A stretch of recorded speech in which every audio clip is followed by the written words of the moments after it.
The Rangers Network is live from Hornet Stadium in San Antonio. Tonight, it's 27-6A football. Make it clap. The East Central Hornets are always dangerous on the Rangers schedule, but our Rangers could punch their ticket to the postseason with a win tonight. Smithson Valley football on the Rangers Network starts now. Another Friday night and another night of quality high school football. The Rangers take their 5-1 record on the road tonight and want to notch another win in their District 3-1 record in District 27-6A. The Hornets of East Central are in their way tonight. Good evening, everyone. Welcome to the Ranger Network. Alongside former Ranger football coach Joe Muchagamba, I'm Tony Brubaker, and this is Ranger football at East Central. Joe, 2 years ago, probably the ugliest game I've seen of the Rangers in a while, and that was one they pulled out.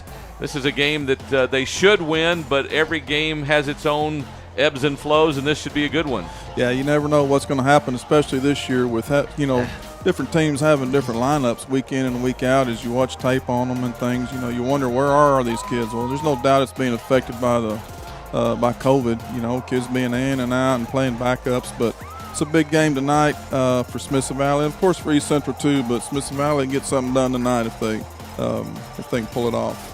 Rangers have won their last 3 in a row in district play with a back-to-back shutouts of South San and New Braunfels.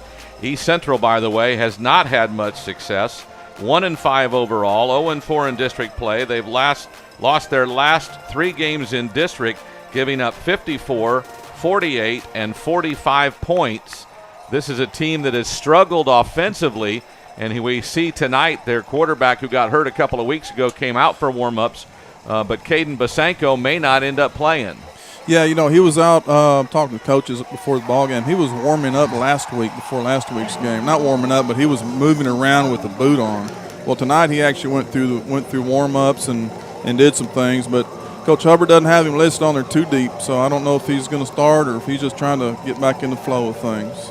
It's the defensive unit of the Rangers that has been really the bell cow of this team in recent weeks, as they put some big scores up defensively, limiting to opponents, as I mentioned, no scoring in the last, 11 quarters now, or 10 quarters, and that's what the defense wants to hang their hat on. It's the Rangers at 5-1, 3-1 in District 27-6A against East Central's Hornets. They're 1-5 and 0-4, and this is one of those games as a coach you have to be a little leery of, that your kids don't overlook them. Well, I think the kind of what's at stake on this ball game might keep them locked in a little bit. As we've talked before, Smithson Valley can pull this one off tonight, then that'll put them in the playoffs. That'll guarantee them at least a slot where nobody knows, but at least they'll be in. So that's something to kind of keep their attention for tonight if they think they're not going to get a battle by East Central. But if they're thinking that, they're wrong. Yeah. I'm sure they're locked in, and East Central's ready to go, and it's going to be a great night of football. It is the Rangers at East Central tonight on the Ranger Network.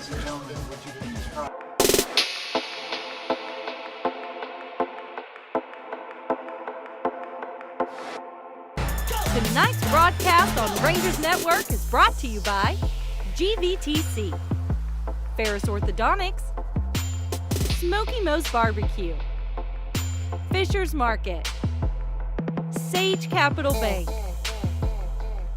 HEB, Summerhill Dental, Dermatology San Antonio, and Wick Productions. The last few months have been challenging for everyone. As teachers, we have faced unexpected challenges that have been outside of what we have ever done before. While teachers have been ready and willing to do whatever it takes, it's been a bit more difficult to navigate. With new expectations, our normal responsibilities have doubled in order to keep our students and staff safe. That is why it's even more appreciated that Smoky Moe's Barbecue is always there for the Rangers. Thanks, Smoky Moe's, for stepping in when we needed you most. Thanks, Smoky Moe's. Thanks, Smoky Moe's. Thanks, Smoky Moe's.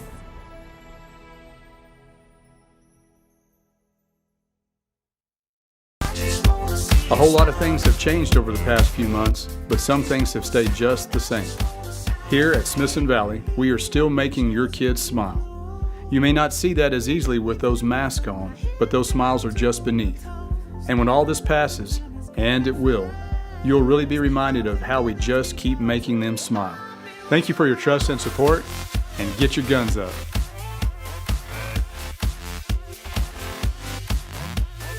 Hi, I'm Brenda Bueno, loan assistant at Sage Capital Bank.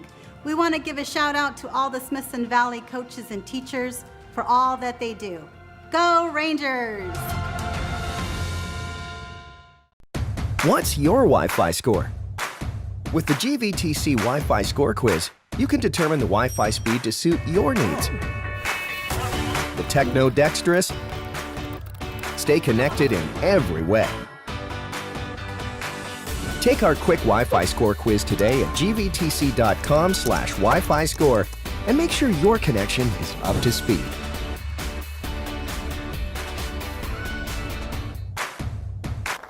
And welcome back to East Central High School, where the Rangers will take on the Hornets tonight in what we expect to be a great District 27 6A game tonight. Other games in the district: Clemens is at New Braunfels, South San is at Wagner, and in the game of two unbeatens in district play, Judson is at Steele tonight.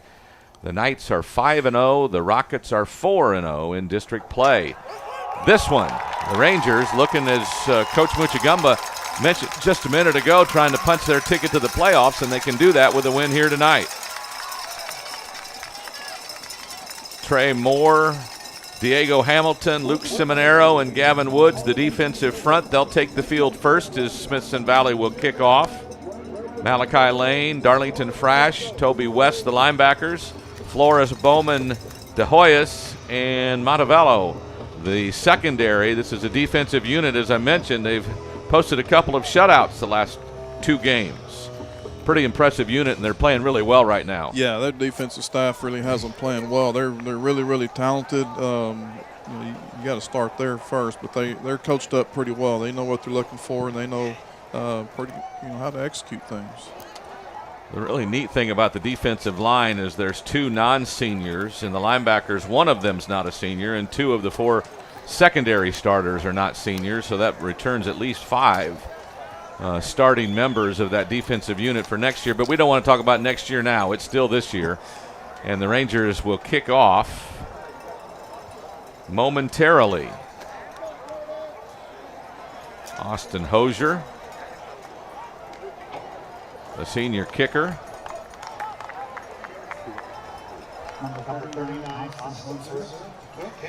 Not much breeze tonight. A little bit of crosswind, I guess, but it shouldn't play too big of an effect in the kicking game, I wouldn't think.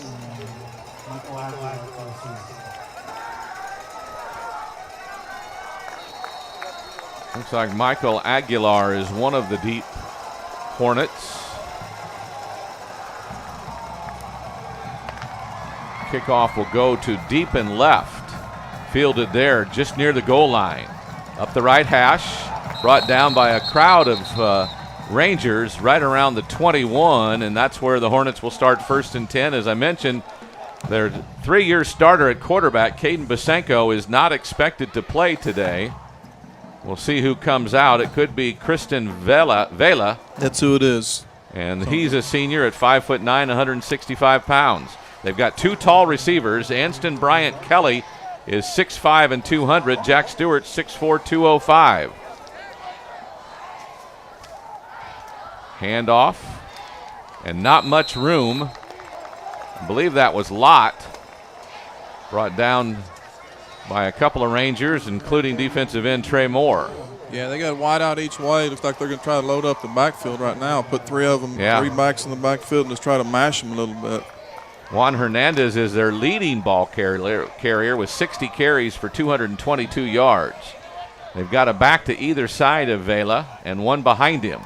Now a pass, right side. Caught and then dropped. So incomplete the pass is. That went out to Jack Stewart, the senior wide receiver, and it'll be 3rd down and about 10.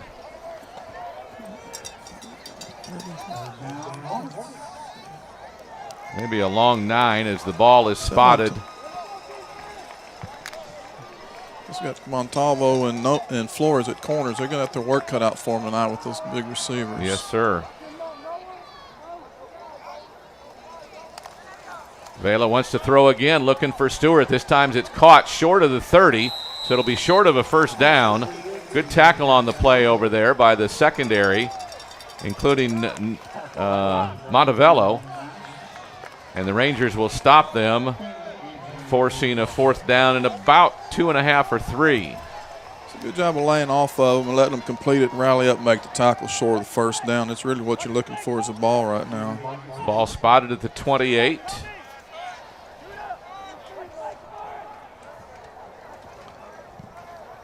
Aiden Vargas has been their punter, and he's the left-footed kicker. Sends a spiraling kick back to Bowman at the 31. Goes to the far sideline and gets pushed out of bounds as he hits near the 40. And that's where the Rangers will start 1st and 10. Bowman bobbled it just a bit, then picked it up and had some room to go on the far sideline. It's always nice to start off like that on defense with the 3 and out and get it to your offense with a relatively short field. If you want to get things going as quick as you can. Jalen Nutt, the senior quarterback, 58% passing for 524 yards. He's also run for 414 yards, 7 total touchdowns to his credit. Sends 2 receivers to the near side, 1 to the far. Sinalik in motion. They'll give him a jet sweep. He'll be wrestled out of bounds after a couple of yards gain. I think they spot him touching out of bounds at the 42. That'll be a gain of 1. It'll be 2nd down and 9. Zion LeGrant got the tackle on the far sideline. Will Scratchin brings in a play from the sideline. Plenty of time on the play clock. We've played about 1.5 minutes. 2 in the backfield now. Nutt hands it off. And that's a good-looking run by Gabe Hoskins. He won't get a first down, but he'll get about 7 or 8 yards out near midfield. They'll spot him down at the 49. Interior lineman there, Ray Espinoza, in on the tackle. He's just a sophomore. Michael Pinoni is also a sophomore at defensive tackle. So it'll be 3rd and about 2 from the 49. Couple of receivers either way. Motion now. They'll fake the jet sweep. Nutt will carry. He'll have first down yardage before he's wrestled down. Brought down by free safety Monseca. And it's a first down for the Rangers. Just a little at a time. They would like to run the football. There's no question about it. With those big boys up front, that's what they need to be doing. Just wear them down as the game goes. Benka, Van Sickle, Stoley, Thomason, and Freeman, the starters. Coach mentioned Nathan Muchagumba had been a starter. He's out injured right now, unable to play. 1 receiver far side, 2 to the near side. 2 backs, blocking now. Nutt rolls, has a man open, and a good catch is made. And that seems to be McDonald, yes. No, Will Scratchin with the catch. And that's near first down yardage, a little bit shy of it. They'll spot him at the 40. They need to get to the 41, so 2nd down and about 4. It's a really well thrown ball. I mean, he's it's kind of in a hole right there, and he dropped it in right to him. Yeah, it's not like it was a big opening, was it? No. So a tight formation, 2 backs again in the backfield. McCracken takes it wide left, gets to the edge, gets around the edge, gets shoved out of bounds finally. That's LeGrant again, but not until he gets inside the 30. At about the 27, I believe, is where they'll spot it. That'll be a first down for the Rangers. Got a flag on the upper half.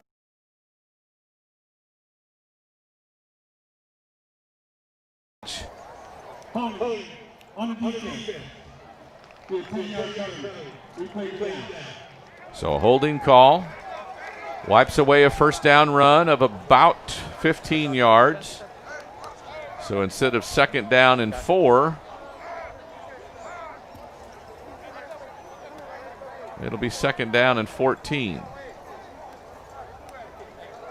Sorry, Coach, I'm always a leery when they start moving the ball, what their 10 yards is like. Just saying. No telling where it's coming from. I agree. Again, 2 backs in the backfield. Scratchin goes far side. McDonald on the near side. Hoskins takes a handoff. Wiggles in the backfield a little bit, then finds a seam and gets back up to the original line of scrimmage just inside the 46 before he's brought down by Pinones. And actually they spot him at the 47. It'll be 3rd and 11.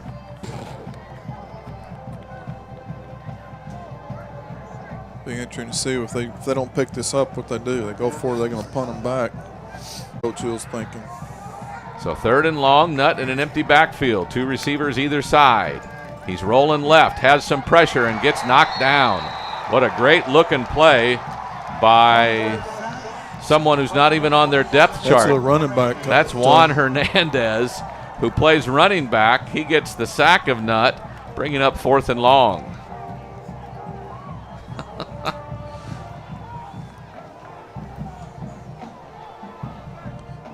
Now he's going to go back and return this kick. Run a little tailback and play a little outside back. Nope, he's coming off. They'll switch. Now they're going to put both of them back there. 2, 3. Wyatt Hayden, a senior, is averaging about 39 yards a punt. He doesn't kick this one very hard. See what kind of bounce he gets, and it's a good one. Bounded just inside the 30, will go all the way inside the 10.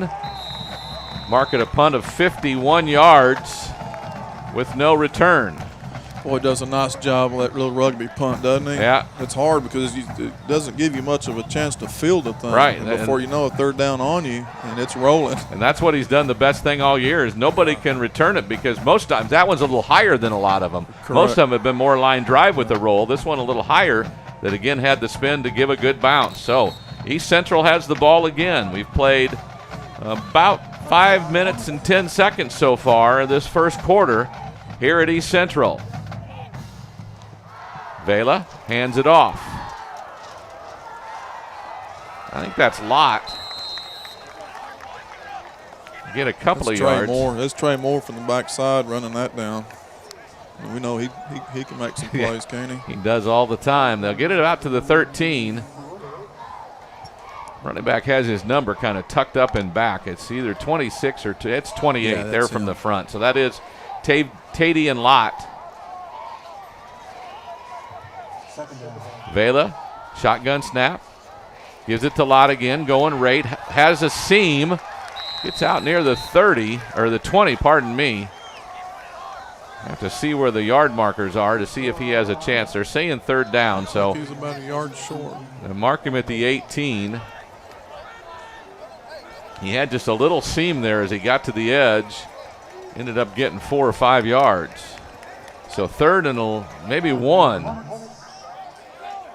From the 18, they need to get just past the 19 for a 1st down.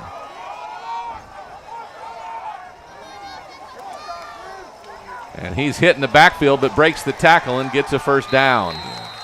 That was Trey Moore that had him, just couldn't hold on to him. Yeah, that's twice on it in that little series right there where they had chance for tackles for losses, and they got, backs did a great job, broke some tackles and picked up some yardage. That's that little linebacker that was sacked Trayvon. That was Hernandez, the junior running back, linebacker, kick returner. He might do it all tonight for East Central. So they've got a fresh set of downs from the 23. Vela wants to throw, has his receiver on the far side. That's Stewart, who he's thrown to 3 times tonight, twice unsuccessfully. And again, Anston Bryant Kelly, the other receiver, who's actually had 1 more reception on the year and a lot more yards, averaging almost 17 yards a catch and 3 touchdowns. Bryant Kelly is down on the near sideline against Noah Flores, the senior veteran cornerback. So 2nd and 10, Vela gives it to Hernandez. This time he doesn't break any tackles, and he's brought down right at the line of scrimmage by Trey Moore.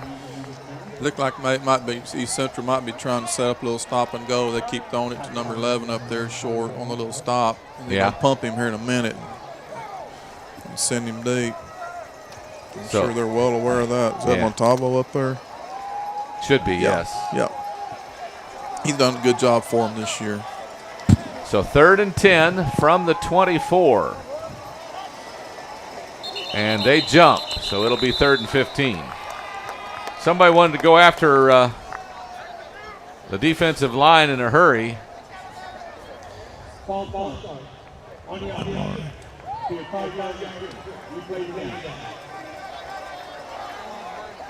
So the Ranger defense, no doubt, will that defensive line will pin their ears back and get after Vela. Everything's been short, but if he's looking to have more time this time, as they bring 3 receivers to the near side and 1 Stewart by himself on the far side. A big chance for a draw or screen here with the D-line probably pinning their ears back with the penetration. 2 linebackers want a blitz. One of them comes. Quick out, little wide receiver screen. It's caught and some room. That's Johnson, and he'll get near another first down at the 36-yard line. That should be good enough for a first down on a long 3rd down play. Trayshawn Johnson, the defensive back, junior, 5'11", 175 out there on offense. They have a lot of guys playing both ways, for sure. Yes, they do. So 1st and 10 from the 36.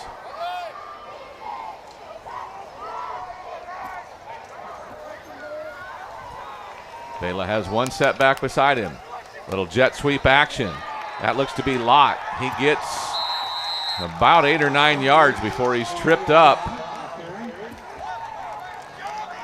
Down at the bottom of the pile is Camden Egley, a junior safety. Out to the 43, it's 2nd down and 3. They just need to bear down and make a play. You know, you don't want to give up 8 on 1st down. That's tough. 2nd and 2, 2nd and 3. That's hard to manage. They'll fake a handoff, send it out to Johnson. He has a blocker and breaks a couple of tackles, and the ball comes loose. Well, not until he's down. That's first down yardage. Again, Trayshawn Johnson, listed as a defensive back, is making plays as a receiver right now. Trayshawn's played a lot of offense for him this year, and I guess they might be having issues in the secondary, and they started crossing him over there. 3 receivers to the far side. They fake a handoff, now send it out to the edge. Not much yardage there as the Rangers are all over it. Pressure in the backfield, and then a good tackle on the edge. A short gain of, I don't even know if he got a yard. That was Lott again. Tay Dion Lott.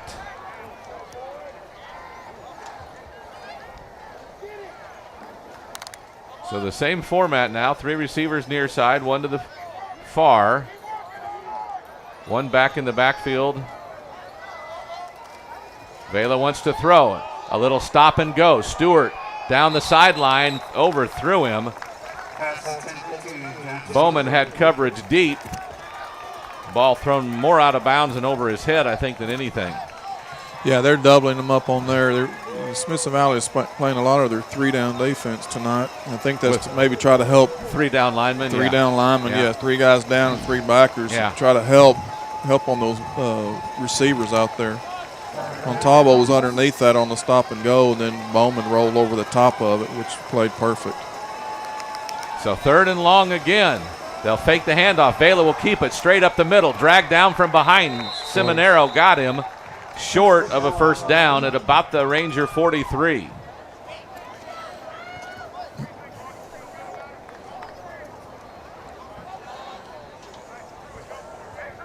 About 2 short, 4th and 2. 4th and 2. Hornets considering going for it with about a minute to go here in the first quarter. Still no score on the Ranger Network. Hornets on the move. A tight formation on 3rd and 2. Just 1 back, but 3 receivers tight on the right side. They moved. One of the receivers moved. I think that was Johnson, who's made a couple of big plays. This time he jumps early, and that'll cost him 5 instead of 4th and 2. It'll be 4th and 7. Might change their mind a little bit. This is interesting. East Central's going to punt. They punt out of several formations with several fake possibilities. So let's see what happens here. There could be some fireworks here. Yeah, they haven't walked the penalty off yet. He finally does, our umpire tonight. Spots it at the 48 of the Rangers. They get in the formation. Actually, they threw it to the deep snapper about 2 weeks ago. Aiden Vargas. Looks like they're in that set also. No, they're not. 6'1", 175, a senior. Left-footed punter. Kind of rugby style. This one end over end. Will be fielded by Flores. Just inside the 20. He's got room on the far sideline. Has some blockers in front of him. 40, 50, to the other 40, and finally caught down from behind. What a great punt return by Noah Flores, who has a pretty good average already of over 12 yards of punt return. That one was a lot farther than that, almost 45 yards to the Hornet 35-yard line. He's fearless. I've seen him catch some balls that everybody's probably questioning him, should he even? And he just runs up there and gets it and goes. Because I'm watching the punter more than the returner, I don't know that he signaled a fair catch, but the minute he caught it, you knew he hadn't because he was taking off. I don't think they taught him how to fair catch. So the Rangers in good position at the Hornet 35. Nutt. 2 receivers to the far side. Here's Eggleston in motion. Jet sweep. They'll hand it again. Here's a pass. They got a man wide open. And touchdown for the Rangers.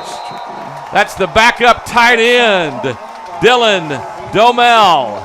And the Rangers have their first touchdown of the game. Don't you know that ball was in the air forever for that young man? Those are the ones you see in their drop, you're wide open. And golly, what a great play. What a great plan after a big play. Take a shot.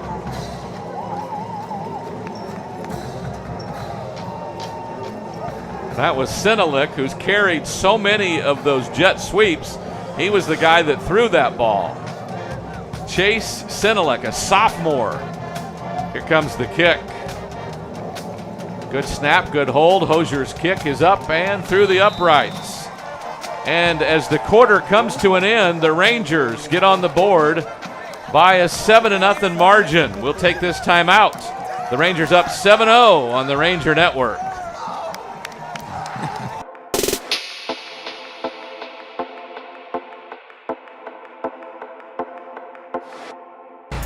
Tonight's broadcast on Rangers Network is brought to you by GVTC, Ferris Orthodontics, Smoky Moe's Barbecue, Fisher's Market, Sage Capital Bank, HEB, Summerhill Dental, Dermatology San Antonio, and Wick Productions.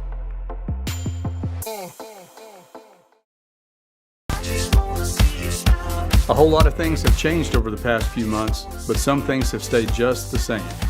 Here at Smithson Valley, we are still making your kids smile. You may not see that as easily with those masks on, but those smiles are just beneath. And when all this passes, and it will, you'll really be reminded of how we just keep making them smile. Thank you for your trust and support, and get your guns up.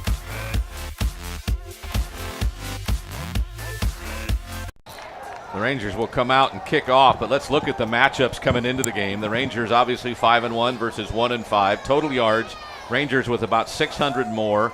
First down's very similar, but we've run the ball a lot more. Passing about equal. Yards per catch with those big receivers, they do have a lot of good yards. 2 shutouts the difference right now. The Rangers have really picked up their defensive efforts this season. Yeah, I think the turnover battle is paying off for them also. They're winning that pretty big on the season.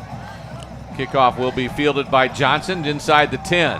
Angles to the far sideline, but brought down just over the 20. Eggleston, one of those in on the tackle, and the Rangers stop them there. Well, there were 2 collisions right in the middle of that, just explosions. It looked like one of them was Darlington. Yeah. He knocked a kid, oh Lord. He likes doing that, doesn't he? Well, he likes football. He's a good football player. Yes, he is. Fun so to watch. After the one-play drive, the TD pass from Sinalik to Domel, the Rangers have a 7-0 lead. Here's Vela back at quarterback. 3 receivers this side. They'll hand it off, and he does wiggle. The running back, I believe that's Lott, does wiggle back and forth a little bit, ends up getting a couple of yards up to the 25. Rangers gang tackle as always. So second down and about 8. I think Malachi's getting plenty of work down here on this end. So 3 down linemen and 4 linebackers behind him. This is a pass. Has someone going deep. They'll throw it short to, that's the Stewart. And he gets first down yardage as he gets around into the secondary. He just kind of went down and stopped, and Vela put it right on him. Yeah, ran a little flood route, cleared it out with 2 of them, and then one of them just sat down in the middle of it all. Did a good job of finding him. Stewart's averaging 15.5 yards per catch this season with 3 touchdowns. That one good for a first down. About 14 yards. So Vela now with 2 receivers to the near side. Lott takes the handoff, breaks an initial tackle, but then Frasch brings him down right near the 45-yard line. That'll be a gain of 3 and bring up second down and 7. Yeah, they got a couple formations right now that they've settled in on. It's like they probably worked them all week thinking they could gain some advantage on Smithson Valley's defense with them. They've had a little bit of success. They've had some. They've got both of their big receivers on one side, which they didn't do much on the first couple of series. But on this particular possession, they've done it. Vela, handoff, Lott. No, that's a different running back. 39. Kenyon McClure, 5'9", 160, a sophomore running back. Got a nice gain on first down of about 7 yards. Looked like they were going to get a no gain on that, but he just outran him on the edge. Yeah, second down gain. Yeah, he got to the edge in a hurry, didn't he? Yes, he did. They had the edge secured, it looked like, and then he just went ahead and ran around it anyway. So McClure is in as the lone setback now. One receiver either way. Ranger defense kind of moved to adjust and forced the left tackle, Wade Williams, to jump. That'll cost him 5 more yards. Pardon me, that was either Bryant or King on the far side.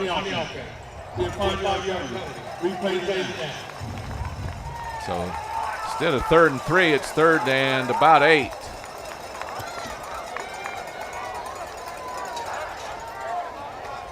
Those hurt you. 3rd and 2, 3rd and 3 to 3rd and 8, 4th and 2 to 4th and 7. Yeah. Those kind of penalties can really.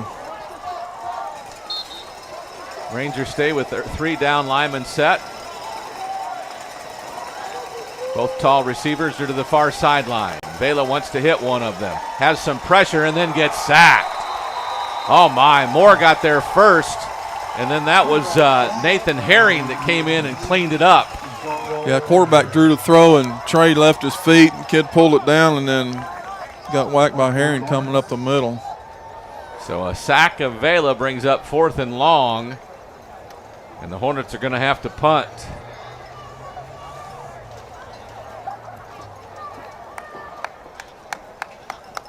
Flores and Bowman are deep.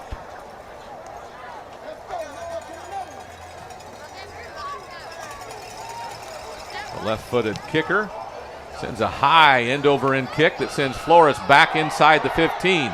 He bobbles it, then picks it up. Then starts upfield, gets a block, breaks a tackle, then gets spun down at the 15.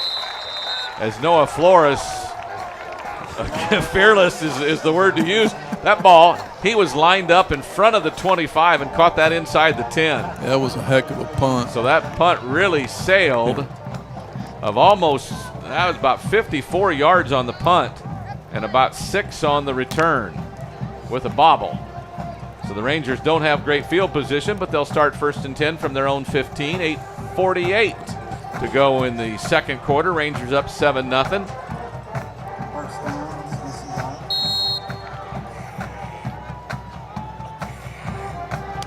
Motion by McDonald, handoff Hoskins, I believe. That looks like Hoskins. Gets up to about the 20, which will be a gain of 5 before he's shoved back. Gabe Hoskins, a good-looking year, 60 carries, 302 yards, 5 yards a carry. Had a season-best 94 against Wagner in the loss. has scored 5 touchdowns on the ground this season. Travis McCracken, who we've seen once or twice, up to 266 yards, 5.5 a carry. Justin Avery's also carried the ball this year for the Rangers. 2 receivers far side, 1 to the near. Nutt hands it off, then takes it back, keeps it, and gets brought down after a short gain. Actually, probably no gain. Looks like they're going to spot him at the 20. It'll be 3rd and 5. So Juan Hernandez making that tackle. Kick return, running back, linebacker, everything. It's kind of old school football there where you just don't come off. The coach says, I'll see you at halftime, right? Don't come off the field. He has made plays, that's for sure. Nutt gets the call from the sideline, takes it back to the huddle. 12 on the game clock, play clock, pardon me. Okay, 2 running backs, 1 to either side. 1 receiver split either way. Nutt wants to roll, looking for someone, throws it short. And the tight end, Ford, drops it. Would have been enough for a first down, but Will Ford, the junior tight end, couldn't hang on to it, and the Rangers will have to punt. Did a great job of avoiding that edge, that pressure coming off there. Jalen did. Yeah. Looks like they're trying to move him out of the pocket tonight, not wanting to. He's not really set him there. Of course, he's not a pocket passer. He's a play action and to get out and right. Be an athlete and do some things with it.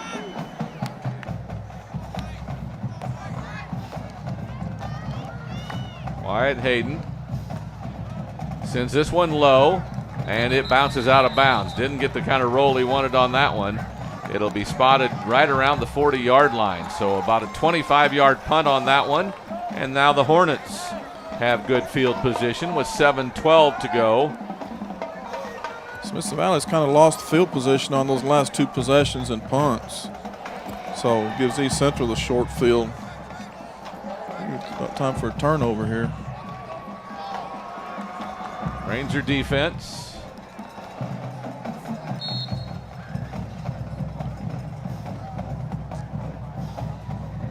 Toby West, the weak side linebacker, out here on the slot. Egley in at safety. They'll bring 3 receivers to the near side. They'll throw to the far side. That's Stewart. Catches it, breaks a tackle, finally gets tripped up. I think Montalvo finally ended up bringing him down, but not until Stewart got first down yardage. Inside the 30 at the 29, a first down play that gets 11 yards. So Christian Vela coming in as a backup quarterback, doing a nice job getting it to his guys. LeGrant, pardon me. I thought I saw 5 out there, but it was 4. Zion LeGrant at tailback takes the handoff up the middle, wrapped up, wrestled down. Not until he gets 4 or 5 yards, though. They'll spot him at the 26. I think it was one of those beefy defensive linemen that wrapped him up and just wrestled him down. So 2nd and 6 from the 26. Hornets now with 3 receivers to the far side, the short side. Bryant Kelly all by himself on the numbers on the near side.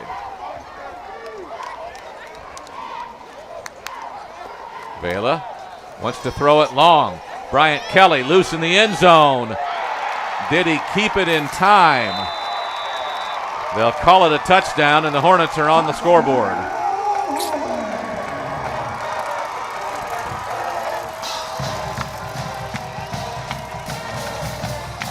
They're an extra point away from tying this one up. Bryant Kelly just took off and ran down the numbers, and Vela just set it up in the air and let him run to it. Not real sure I saw his footwork in the end zone, but they say it's good.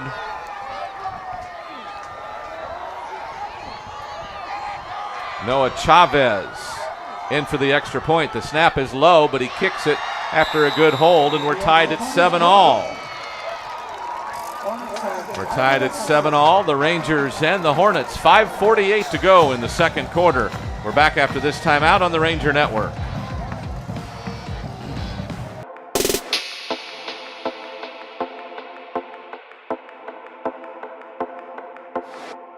The last few months have been challenging for everyone. As teachers, we have faced unexpected challenges that have been outside of what we have ever done before. While teachers have been ready and willing to do whatever it takes, it's been a bit more difficult to navigate. With new expectations, our normal responsibilities have doubled in order to keep our students and staff safe. That is why it's even more appreciated that Smoky Mo's Barbecue is always there for the Rangers. Thanks, Smoky Mo's, for stepping in when we needed you most. Thanks, Smoky Mo's. Thanks, Smoky Mo's. Thanks, Smoky Mo's.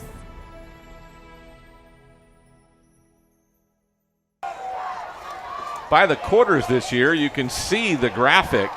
The Rangers in the second quarter have dominated football games. Not too bad in the first, not too bad in the fourth. But in the second quarter, 114 to 35. This is the quarter the Rangers are supposed to put some move on. The Hornets have scored only 28 points in the second quarter against them. This makes it 35. The Rangers fielded on the far sideline and go up the far sideline. Senelik, I think, with the carry. I think they'll Braden Mephitis, no? Oh, you're right. You're right. So the Rangers have better field position that time. A couple of guys laid on the floor for a minute, but they finally get up. And they're going to throw a flag. So instead of being at the 35, whoops, forgot to turn off his mic. The flag cleared down around the 20, so that would pack them all the way back inside to the 10. If they take it from the spot of foul, half the distance would be at the 10. Our umpire very methodical as he steps it off. Players need to get out of his way. And he'll spot it at the 10-yard line for the second series in a row. The Rangers start deep in their own territory. Two backs in the backfield. Nutt.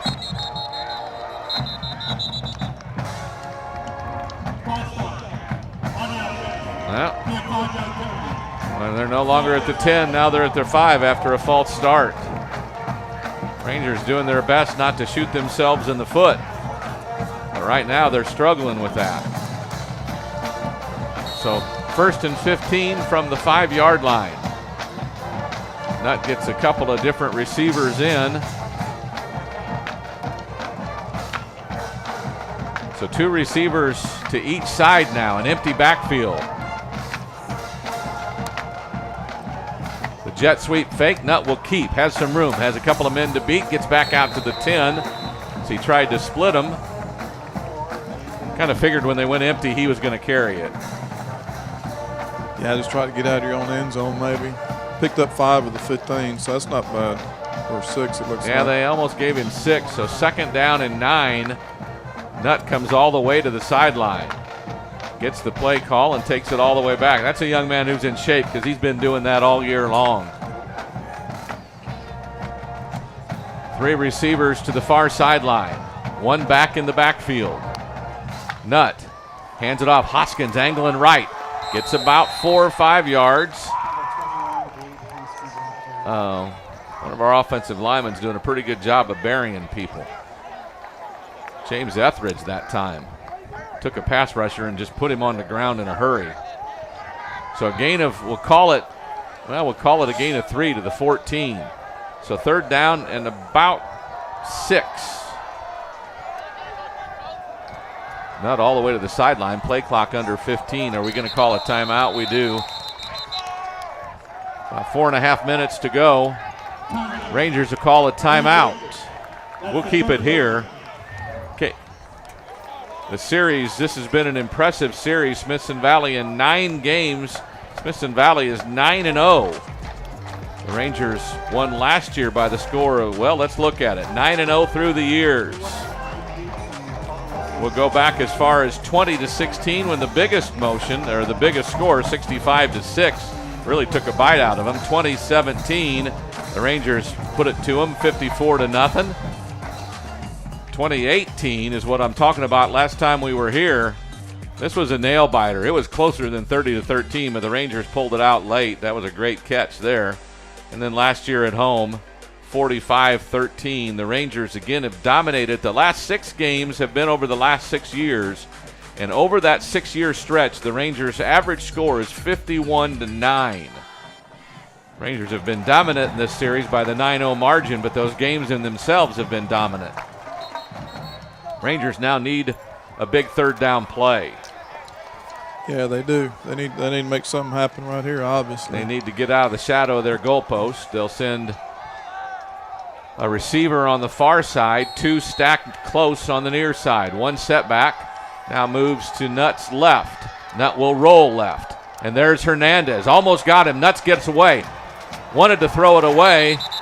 And threw the ball as he's going down. Not real sure what they're going to call there. They're going to call him down at the 14. And they get...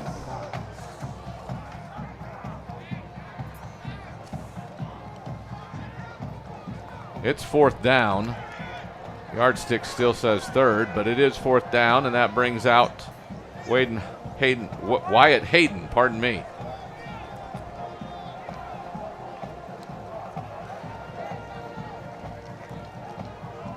Pretty good rush that time. He gets it out to the far sideline. It gets a good roll and will cross midfield before the Rangers will down it. So about 36 yards on the punt.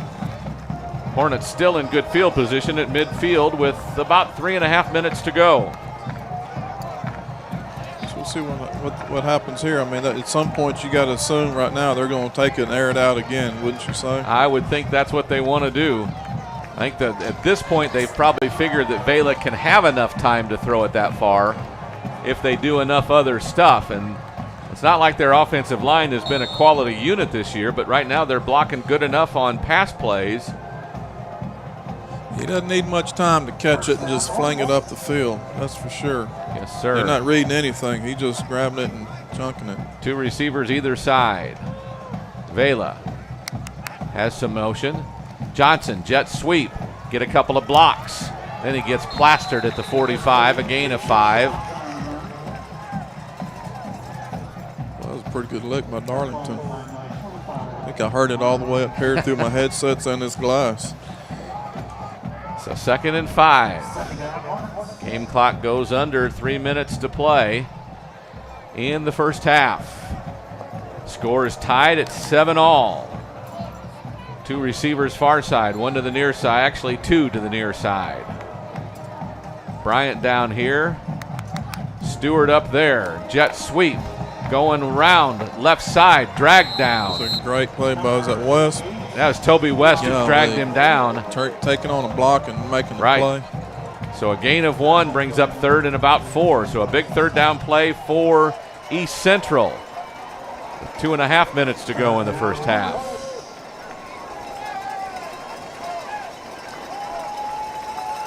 It's funny, Stewart on the far side, Bryant Kelly on the near side, never get anywhere near the huddle. They just stay where they're at.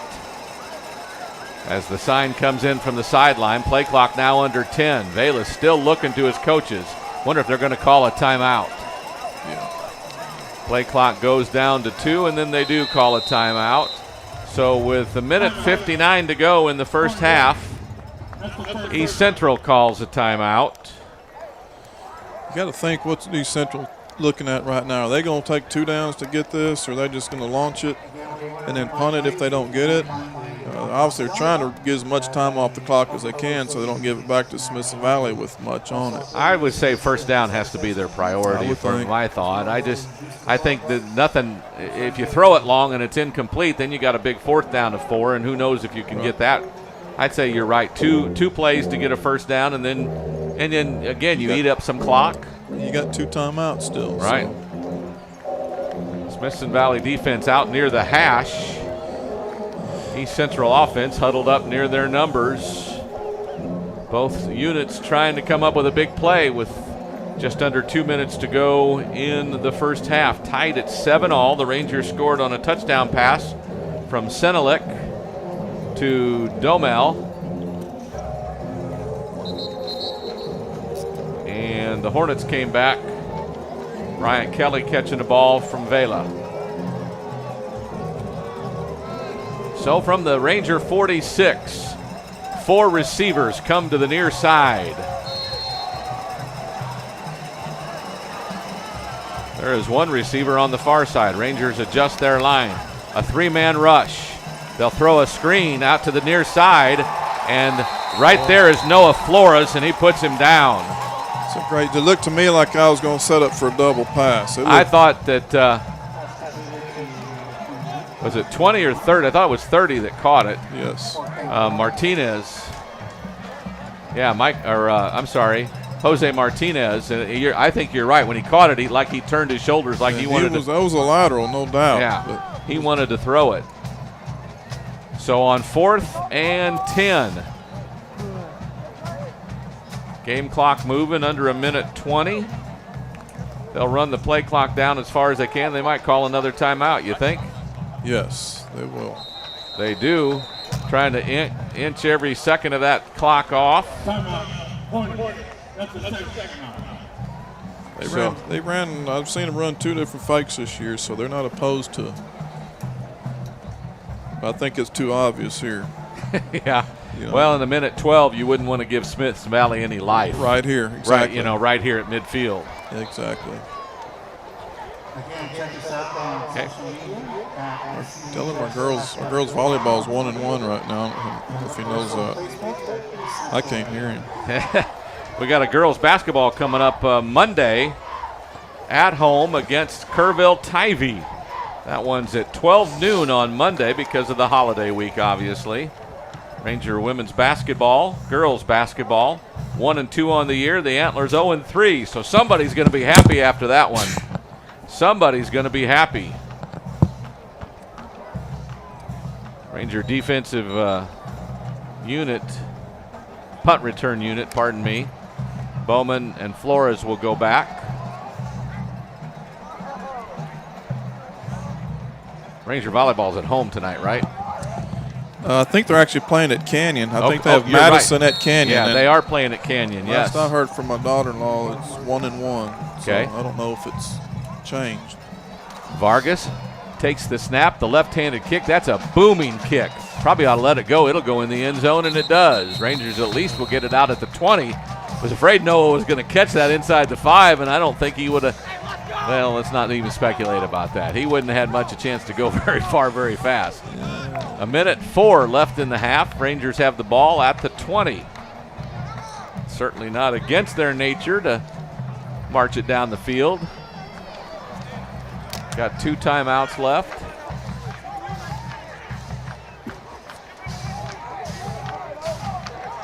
So Nutt has a lone setback beside him. 1 receiver to the far side, 2 down here on the near.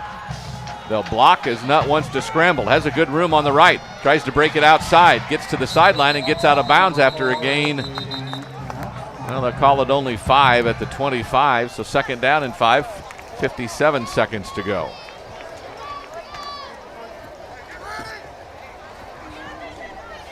He got shoved out of bounds by senior Christopher Jones, the corner on that side of the field.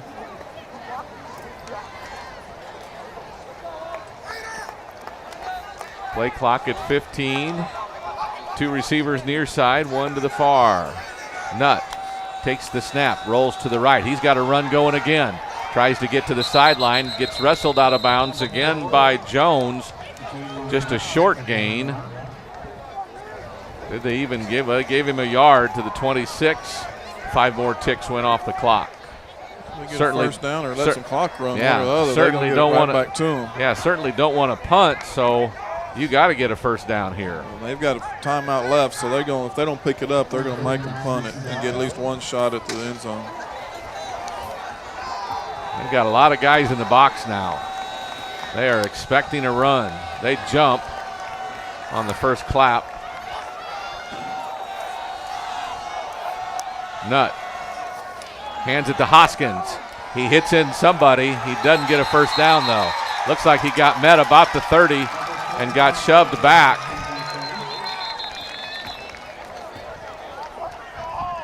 Calvin Solis, I think their safety, put the lick on him, about a yard shy of a first down.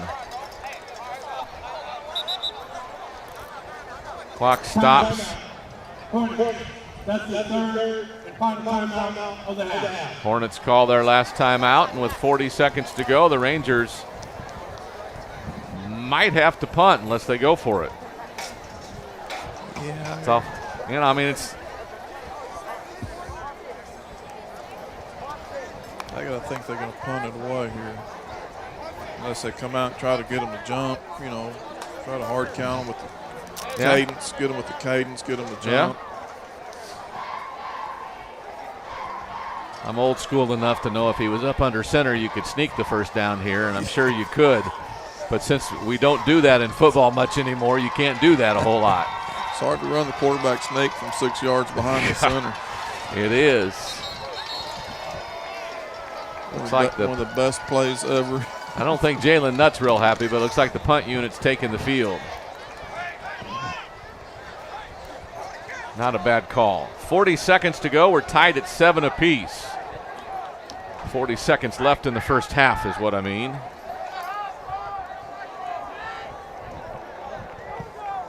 Wyatt Hayden, a senior, averaging about 39 a punt. He's had a real long one and a short one as well. Takes the snap. It's a little soft spiral. Doesn't get much of a bounce. Why did we touch it so early? I think he thought it was going to come back at him. He could have gave it one more bounce, but it looked like he might have got 5 more seconds out of it. So at the 41 is where it's spotted. Let it bleed. Just under about 38-yard punt, 39-yard punt.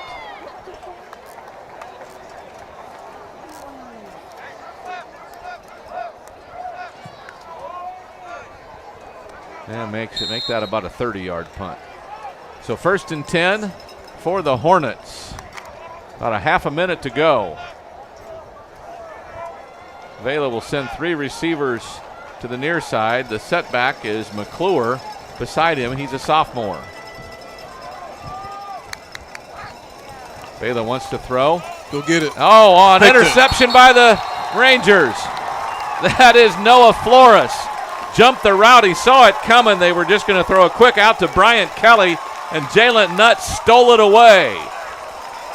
And with 27 seconds to go, the Rangers have the ball at the Hornets 41. With 2 timeouts. Or, pardon me, their own 40, the 46, pardon me, and 2 timeouts left.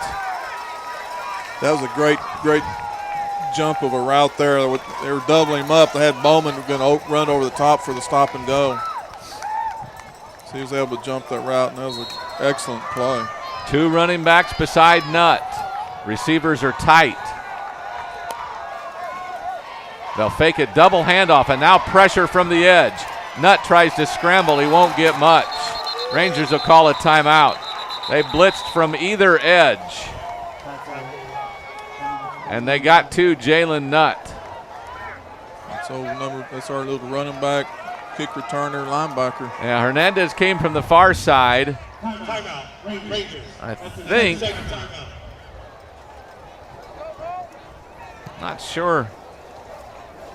Might have been Monseca that the safety came from this side.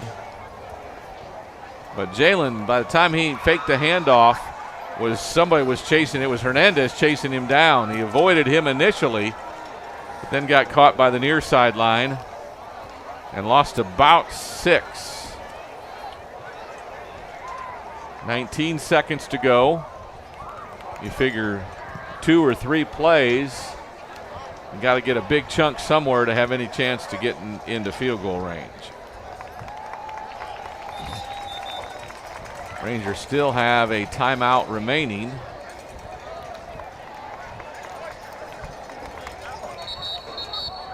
Officials trying to get him back on the field. So the offensive line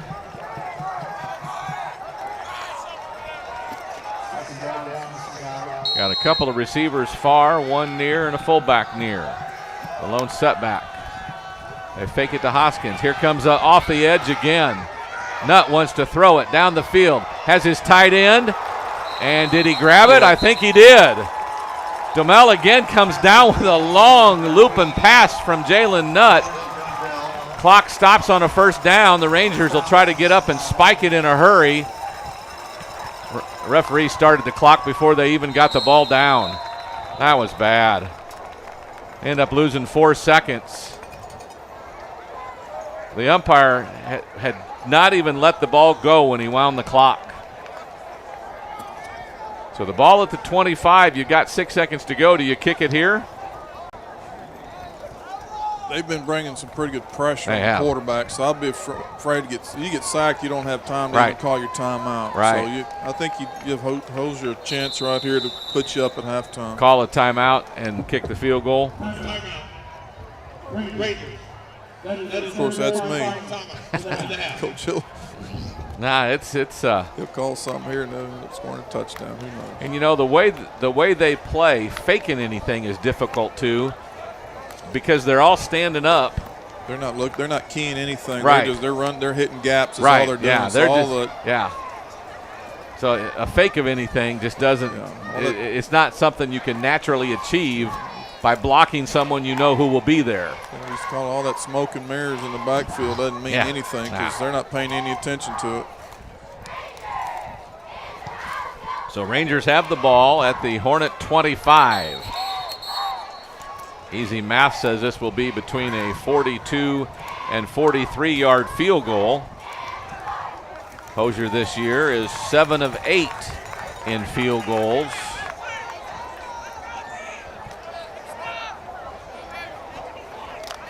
They're going to go. Well, They're going to take a shot here. they're going to take a shot, so forget the kick. One play. They may try to. Well, no, they don't have. They're out of time. So they're going to rush 5. Nuts scrambling for his life. Tries a looping pass. It's almost picked off. 1 second to go now. Clock is stopped. It'll be 2nd and 10. What do the Rangers do here? Kick it. They do kick. Austin Hosier takes the field.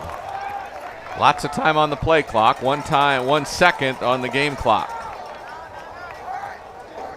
The ball spotted at the 32, so it'll be a 42-yard field goal. Derek Mata, the holder. He's got enough leg on him. Yes. We know that. Snap's a good one. The kick up as time goes off. Into the breeze. It crosses the crossbar, and the Rangers go into the halftime locker room with a 10-7 lead on a 43-yard field goal by Austin Hosier. All 5'7", 165 pounds of him. And the Rangers run off the field with a little bit of momentum there. Well, you got to feel good because they also get the ball coming out of the locker room. So if they can tie all that in together, they'll be up 2 scores. So we'll take our first time out of the halftime. The Rangers up 10-7 on the leg of Austin Hosier here on the Ranger Network.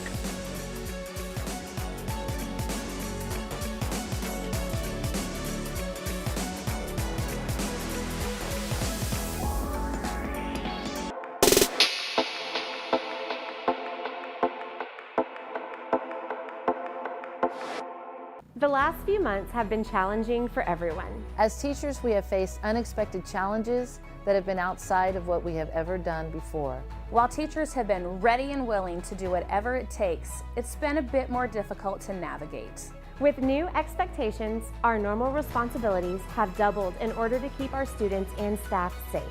That is why it's even more appreciated that Smoky Mo's Barbecue is always there for the Rangers. Thanks, Smoky Mo's, for stepping in when we needed you most. Thanks, Smoky Mo's. Thanks, Smoky Mo's. Thanks, Smoky Mo's.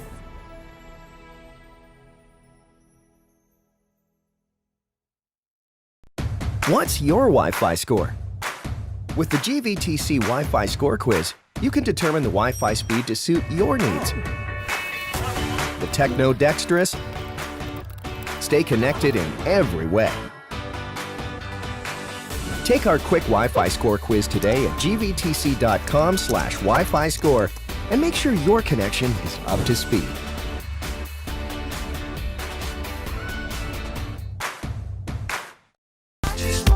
A whole lot of things have changed over the past few months, but some things have stayed just the same. Here at Smithson Valley, we are still making your kids smile. You may not see that as easily with those masks on, but those smiles are just beneath. And when all this passes, and it will, you'll really be reminded of how we just keep making them smile. Thank you for your trust and support, and get your guns up.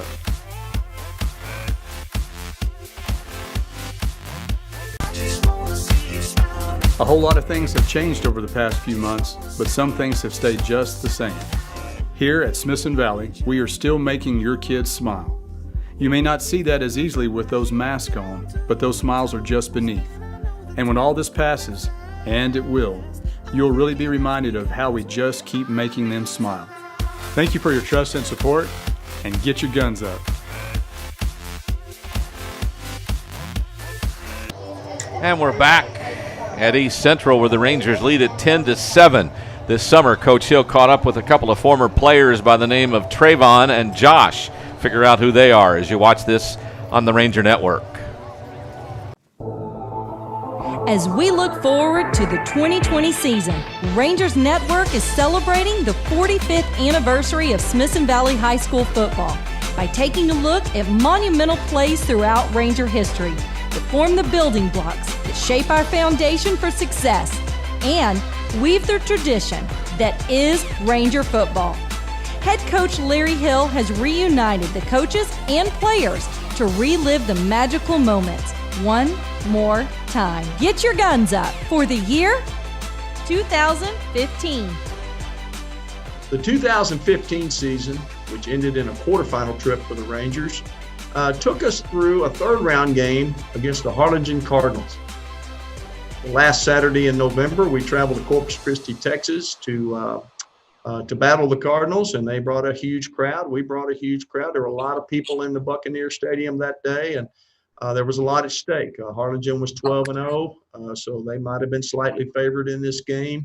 Of course, we want to win to advance to the quarterfinals. So, we take the trip down there, have a great week of practice, and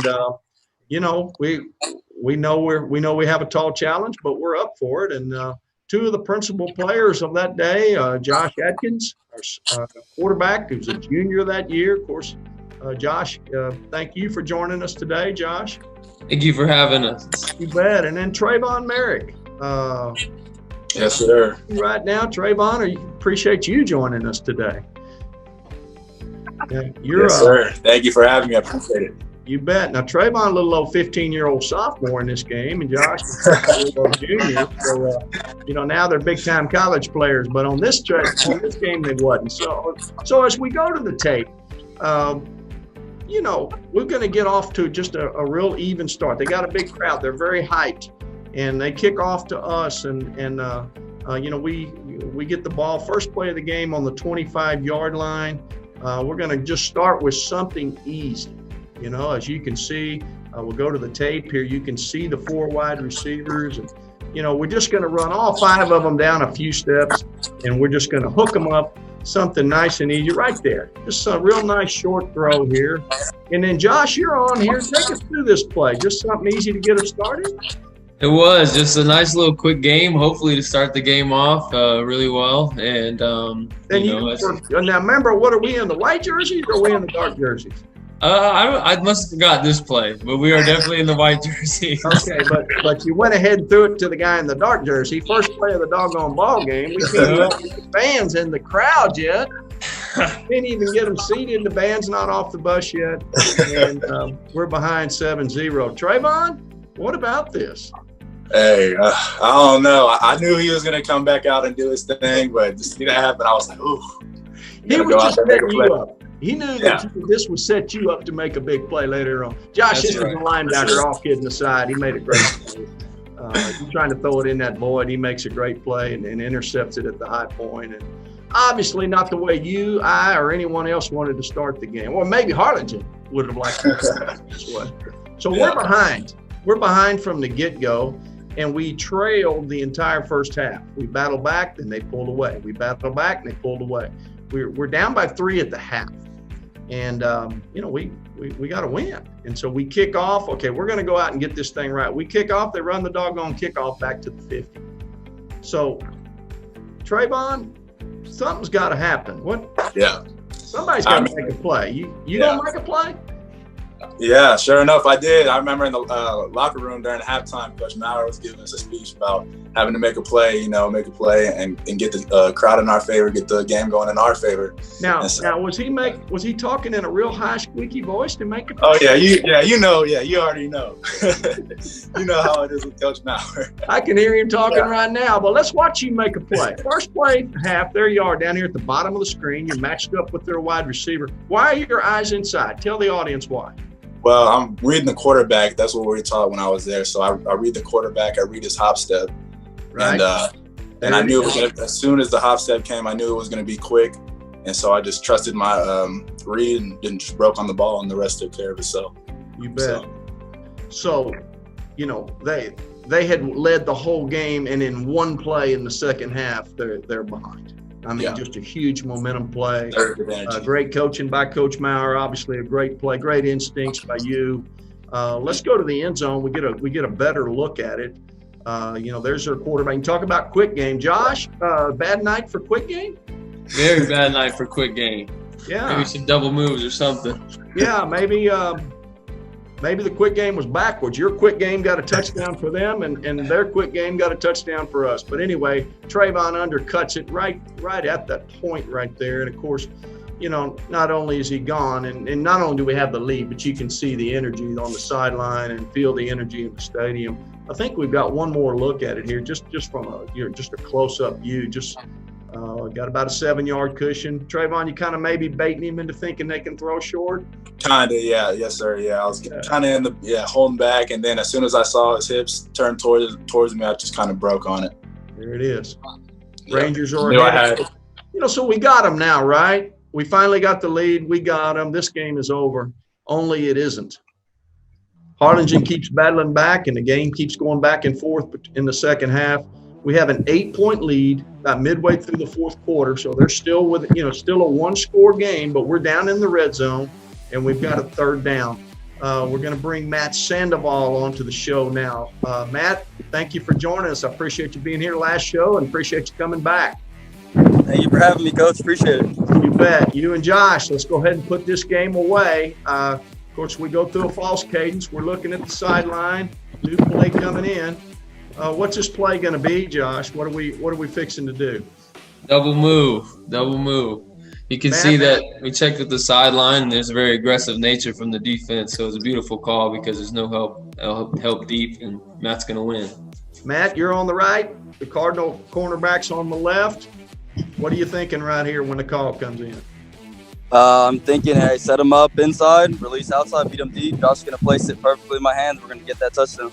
Well, that's exactly how it unfolds. It's called a sluggo route, a slant and go. You're going to go a little foot fire, go inside, and get back on the outside of him. He's not as fooled as badly as we thought he might be. You can see it as the play unfolds here. Great move. Got just a step. Safety's coming from the middle. Corner's going right here. What are you thinking, Matt? Well, like I said, Josh's going to put the ball perfectly in my hands. We're going to get that touchdown. Okay, it is. It's a perfect throw. Get it right over the corner. We catch it just a couple of yards in the end zone there. Touchdown allows us to pull away. 2-touchdown lead. We end up winning. Okay, Josh, take us through it from your standpoint. Of course, here comes the audible, from the sideline. We're getting the call. Now you're telling the offensive line, Huda, that Huda, our tailback? That is Huda. Yeah, he's disappointed in this play because he thinks we ought to be running the ball. What are you doing right here, Josh? This is a pump fake trying to get the DBs to bite. Right.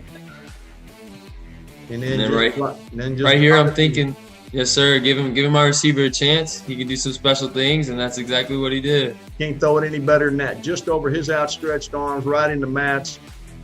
Big catch in the end zone, touchdown. Rangers win, move on to the quarterfinal round next week. It was a nice bus ride home from Corpus Christi against Harlingen. 2 big plays, really 3, but one of them was Harlingen's big play. But you guys, we've got you all on now. Let's talk about the 15 season. Matt, tell the Ranger fans what did 2015 mean to you, and how did that get you what you're doing today? Tell them what's up with you now. Yes, sir. 2015 season, a lot to me. It's one of the best years of my life. This is what we dream of since we're young, playing Ranger football under the lights, and that meant the world to me. I mean, we went 4 rounds deep. A lot of teams don't get to do that, get to experience that. So, right. Tell them what you're doing now. I'm playing football up in Abilene right now. Right, and had a great career, and hopefully have a great senior year this coming year. And Josh, I think a lot of people have followed your career. Of course, you left here, went to New Mexico State, and then recently you've made a little change. Tell us what that's all about. Yes, sir. I'm actually grad transferring. I graduated in 3 years. I'm about to graduate this summer, and I'll be playing for UTSA back home. I'm really excited for that opportunity and blessed for it. What about your days at Smithson Valley? They were incredible, especially this 2015 year. I had a lot of special relationships. We were a really close team. And, it just capped it all off with the 4-round playoff season. And, it was a lot of fun. Those memories, these plays, you never really forget. And Smithson Valley has a special place in my heart, and so does this team and this season. You bet. And what about the little sophomore on that team? He made a big play right there at halftime. Trayvon, you had a great career after 15, had an unbelievable 16 and 17 year. You liable to be on some of these shows in the future again. Hopefully, yes, sir. But what did 15 mean to you as a sophomore? 15, it was just an incredible year for me and the team, the guys. For me, it was just a big learning year and getting to know everybody. And throughout that year, we just created a bond that was unbreakable. So, like the guys said, it was just an unforgettable journey with them, and I'm super thankful for it, and I won't forget it. So, well, obviously you're still doing some special things in football. Like these NFL scouts keep calling me, asking about you. I keep lying and covering for you as best I can. Thank you, I appreciate it. I'm looking on the internet the other night. The #1 rated safety for next year's NFL draft plays at TCU Horned Frogs and used to play at Smithson Valley. What? Yes, sir. Man. You must be good. Yeah, I hope so, man. I hope so. It's a blessing for sure, though.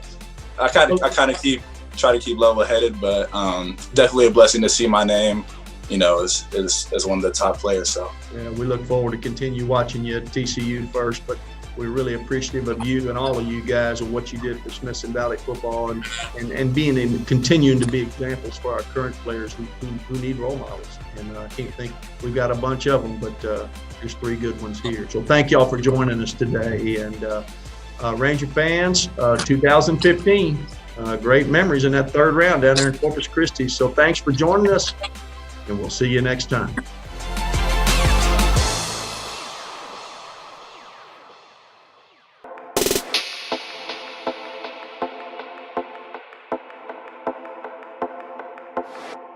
The last few months have been challenging for everyone. As teachers, we have faced unexpected challenges that have been outside of what we have ever done before. While teachers have been ready and willing to do whatever it takes, it's been a bit more difficult to navigate. With new expectations, our normal responsibilities have doubled in order to keep our students and staff safe. That is why it's even more appreciated that Smoky Mo's Barbecue is always there for the Rangers. Thanks, Smoky Mo's, for stepping in when we needed you most. Thanks, Smoky Mo's. Thanks, Smoky Mo's. Thanks, Smoky Mo's.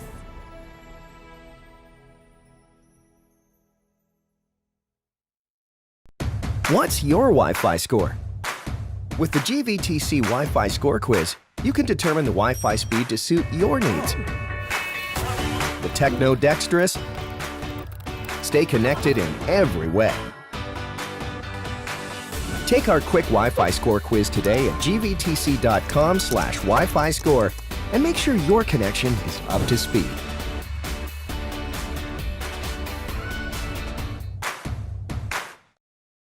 Hi, I'm Kelly Irwin. Sage Capital Bank is proud to partner with Comel ISD in supporting our community, families, and students. Go Rangers! A whole lot of things have changed over the past few months, but some things have stayed just the same. Here at Smithson Valley, we are still making your kids smile. You may not see that as easily with those masks on, but those smiles are just beneath. And when all this passes, and it will, you'll really be reminded of how we just keep making them smile. Thank you for your trust and support, and get your guns up.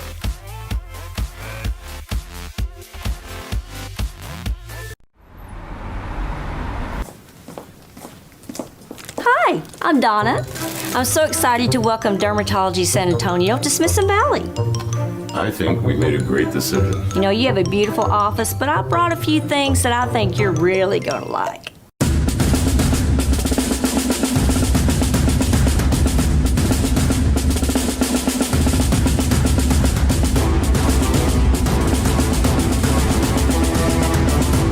Donna? Principal Wall, are you here to welcome Dermatology San Antonio to Smithson Valley as well? No, I'm here for my 3 o'clock Diamond Glow facial. Principal Wall. The basket is the great equalizer. Never even seen this before. First ball. Nobody would beat this. To be the best or consider the best, you have to win against the best. I've been preparing for it my whole life. Who's the best chef in the room? We're going to witness greatness. All new, Chopped, Tuesday night at 9 on Food Network. Watch Food Network, GVTC, Channel 563.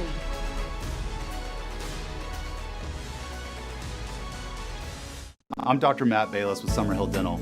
If you've been putting off going to see the dentist out of fear, I want you to know that it's time to go see your dentist. We have a procedure in place on how we intake patients and how we handle all patients to make sure everybody's experience here at our office is safe and productive. People have been afraid to go to the dentist just for a routine cleaning, but we've got you covered. It's time to come back and see your dentist. Summerhill Dental, your Smithson Valley dentist. What's your Wi-Fi score? With the GVTC Wi-Fi score quiz, you can determine the Wi-Fi speed to suit your needs. The tech aces?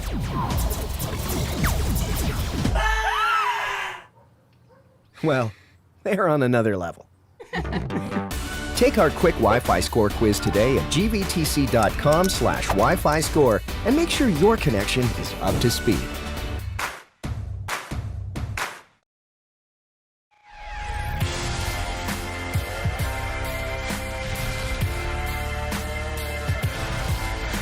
See bloom like that, man, it's just the best feeling in the world, you know? It makes us want to continue to be their voice.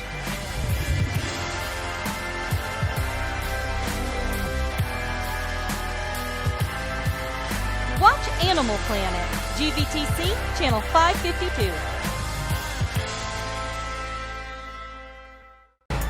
Tonight's broadcast on Rangers Network is brought to you by GVTC, Ferris Orthodontics, Smoky Moe's Barbecue, Fisher's Market, Sage Capital Bank,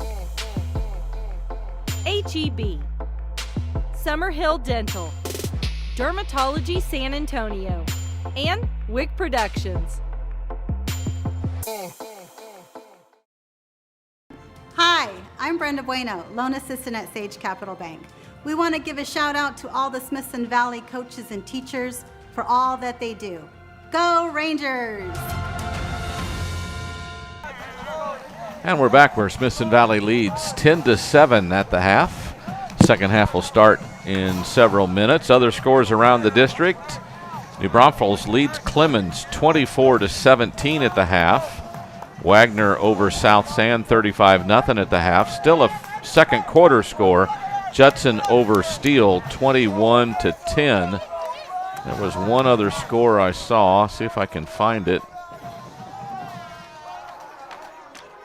Well, I'm not going to be able to. You had a Canyon Lake score. Canyon Lake was down 21-17 at the half to Cal Outland. Here we go. Warren and O'Connor at the half. It's 12-11. I'm sorry, that's a home run hitting baseball game. 12-11. That's not a football score. It used to be back in the day. So anyway, the Rangers lead at 10-7. Touchdown pass from Chase Sinelick to Dylan Domel was the first score of the game. Put the Rangers up 7-0. Then the Hornets came back and scored on a long pass to Bryant Kelly. And that made it 7-7. And then Austin Hosier came through with a 43-yard field goal. And that has made it our score at the moment here as we get ready to start the second half in just a couple of minutes. A 10-7 score. Any thoughts The Rangers get the ball first. Important to come out and make a statement. Well, I think it's important that they come out and do something with it. If nothing else other than change field position, flip field position on them and make East Central come from their end. But if they come out and score right now and get up 2, and maybe get a little blood flowing in them, then that would be got a chance to maybe get East Central settled down a little bit. The longer you let them stay in it, the longer you let them think they got a chance, and the longer they're going to fight you. So sooner you can put them away, the better, if you can. They're playing really well tonight defensively, and offensively they're not doing a whole lot. I think they're just mainly frustrating them a little bit, other than the big touchdown pass. So we expect we'll see that again this half. All right, we'll take our final timeout before the second half begins on the Ranger Network.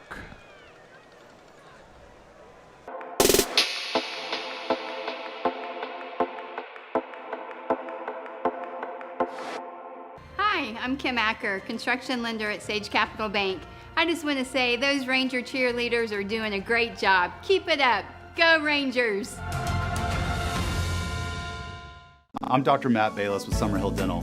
If you've been putting off going to see the dentist out of fear, I want you to know that it's time to go see your dentist. We have a procedure in place on how we intake patients and how we handle all patients to make sure everybody's experience here at our office is safe and productive. People have been afraid to go to the dentist just for a routine cleaning, but we've got you covered. It's time to come back and see your dentist. Summerhill Dental, your Smithson Valley dentist. A whole lot of things have changed over the past few months, but some things have stayed just the same. Here at Smithson Valley, we are still making your kids smile. You may not see that as easily with those masks on, but those smiles are just beneath. And when all this passes, and it will, you'll really be reminded of how we just keep making them smile. Thank you for your trust and support, and get your guns up.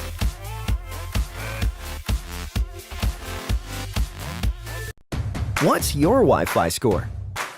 With the GVTC Wi-Fi Score Quiz, you can determine the Wi-Fi speed to suit your needs. The techno-dexterous, stay connected in every way. Take our quick Wi-Fi Score Quiz today at gvtc.com/Wi-Fi Score and make sure your connection is up to speed.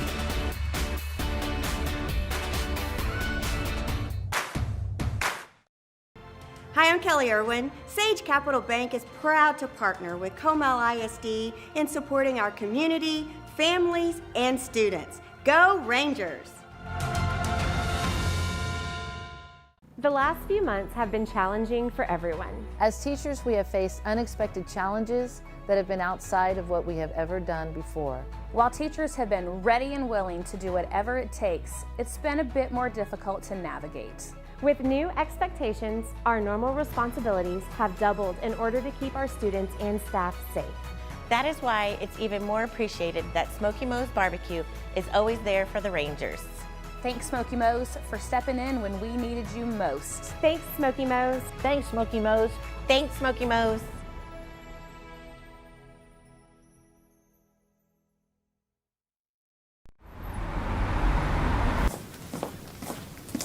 Hi, I'm Donna. I'm so excited to welcome Dermatology San Antonio to Smithson Valley. I think we made a great decision. You know, you have a beautiful office, but I brought a few things that I think you're really going to like.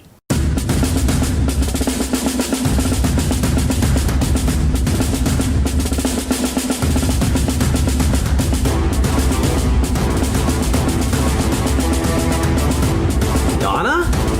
Principal Wall, are you here to welcome Dermatology San Antonio to Smithson Valley as well? No, I'm here for my 3 o'clock Diamond Glow facial. Principal Wall. The basket is the great equalizer. Never even seen this before. Curveball. Nobody would beat this. To be the best or consider the best, you have to win against the best. I've been preparing for it my whole life. Who's the best chef in the room? We're going to witness greatness. All new, Chopped, Tuesday night at 9 on Food Network. Watch Food Network, GVTC, channel 563.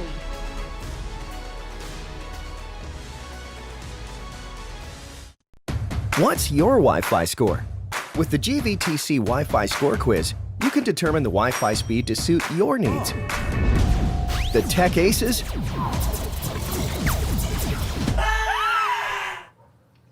well, they're on another level.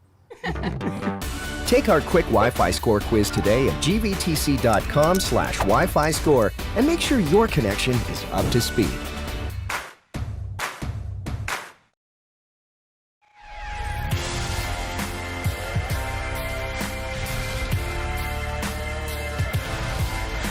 See bloom like that, man, it's just the best feeling in the world, you know? It makes us want to continue to be their voice.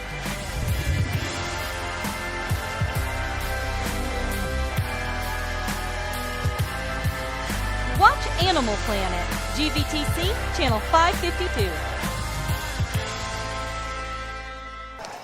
And we're back to Hornet Stadium, where the Rangers have a 10-7 lead as we're getting ready to start the second half. The Rangers will receive the second half kickoff. Just some timing issues meant the Rangers were not out of the locker room as fast as the Hornets were, but I think that's a home field mistake they put by putting too few minutes on the halftime clock. In any event, Coach Hill and his staff are coming out when they think it's the right time to come out. And here they go. Ranger football alive and well here in East Central Hornet territory. Decent visiting crowd, a good-looking home crowd on the far side. Really a good-looking home crowd in the midst of what we're doing pandemic-wise and social distancing and so forth and so on. Yeah, there's a good crowd tonight. It's homecoming on their side, so it's kind of they brought a few more people to the taped ball some game. stuff early that they did out on the field, and then here at halftime they just stood out on the field. Our referee talking with Larry Hill right now, Coach Hill, explaining to him something, pointing and something. You see it there in your camera on the edge as you watch Jalen Nutt on the bicycle. So the Rangers kick return unit. Braden Benefides along with Noah Flores. A couple members of the Rangers secondary back to receive.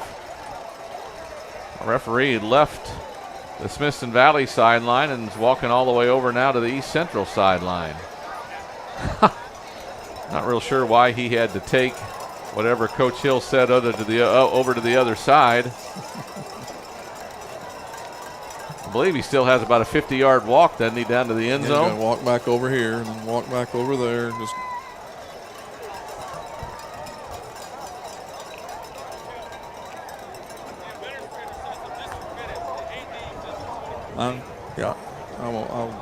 Yeah, you can hear that from our great camera work and great mics we have here on the Ranger Network. We can catch almost everything, and we usually do, and the highlight package is well beyond high school coverage. You don't see that very often.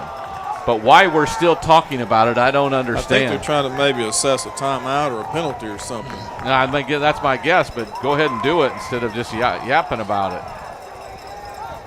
If he goes all the way back to the other sideline, I'll just be beside myself. Now he's going to walk down to the end zone. Well, that's where he's supposed to be. Darlington Frash is going to say something to him as he goes by. Gets into it.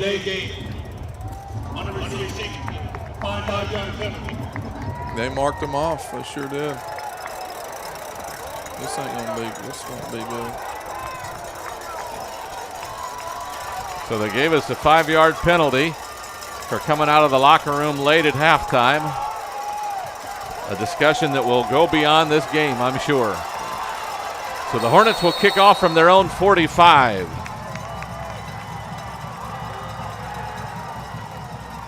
And it's a little pop-up kick, fielded short.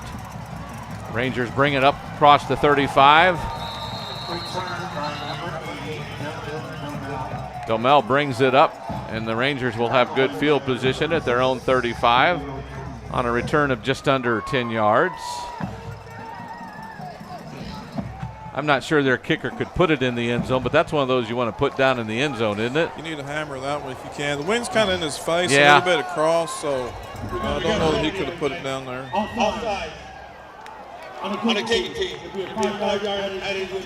And then they were offsides. The Hornets were offsides on the kickoff. Oh, they get 5 extra yards, and then they go offsides and give it right back. So the Rangers will start from their own 40, 1st and 10. To start the second half. 6 seconds gone in this this third quarter. Rangers have dominated the second and third quarter, just not so much tonight. 52-7 so far this year in the third quarter. Looked like a face mask, didn't it? Hernandez had McCracken as he got about a yard on the run to the near sideline. Looked like his head was spinning around. McCracken trying to indicate that he was grabbed by the face mask, but no flag is thrown, so it's 2nd down and long.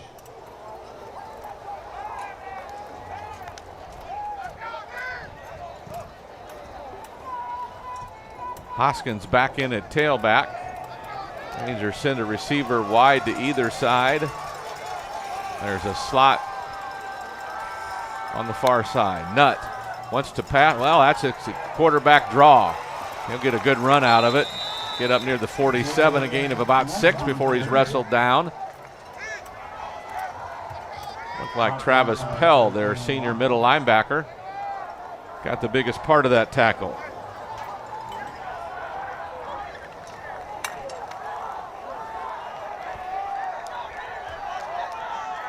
Nutt comes from the sideline. The play clock at about 15 as he calls the play in the huddle, and here we go.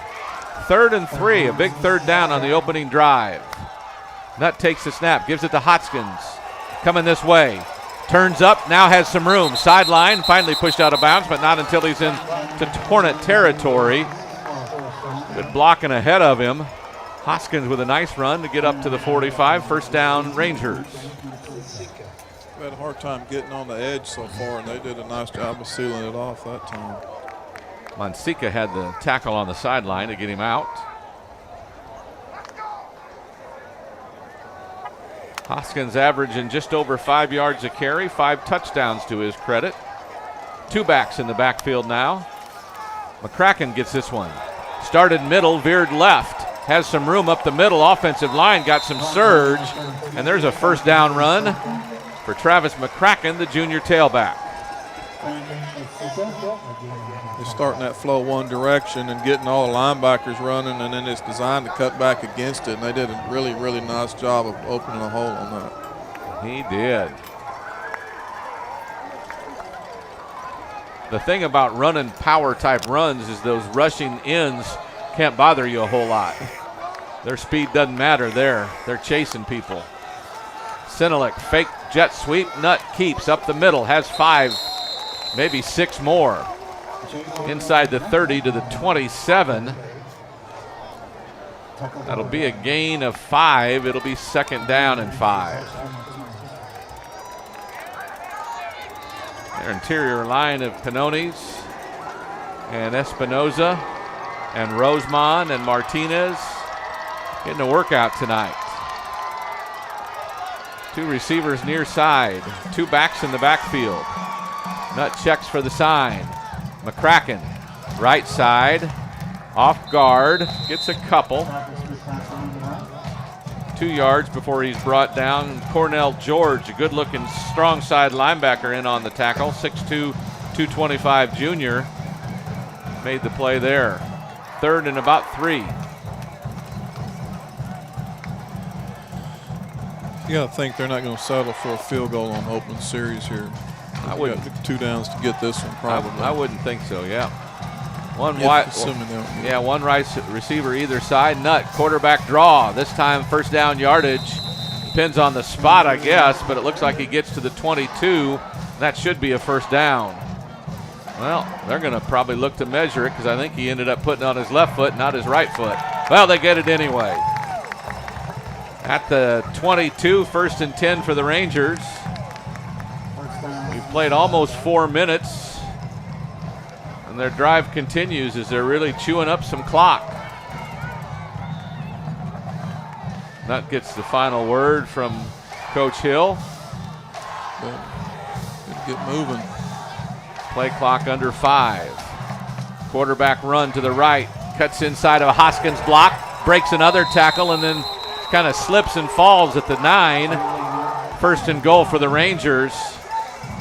Hernandez was down there, but I'm sure along with Monseca, the safety, but Jalen just kind of planted and slipped at the end. There you see it on the replay. The shoe come off? That's what it looked like. Yeah. I think he lost a shoe. Monseca. So from the 9, 1st and goal for the Rangers. Hoskins up the middle, muscles his way, keeps pushing. Help into the end zone. Touchdown, Rangers. No, the side judge says no. He was in, but they're going to say no. They'll mark it at the 1-foot line. It'll be 2nd and goal from there.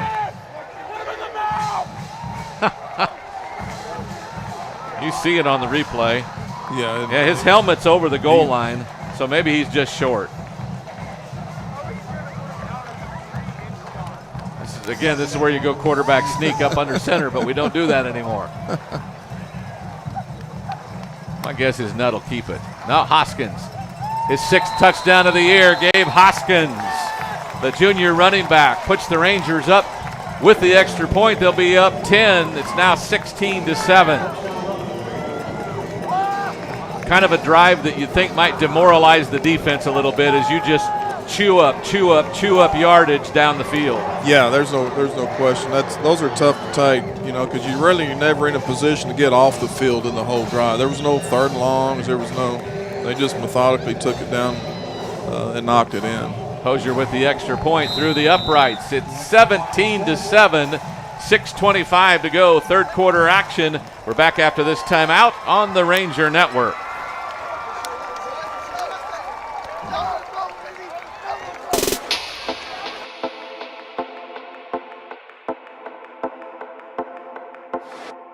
Hi, I'm Kim Acker, construction lender at Sage Capital Bank.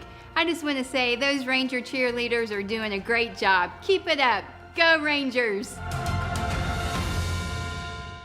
I'm Dr. Matt Bayless with Summerhill Dental.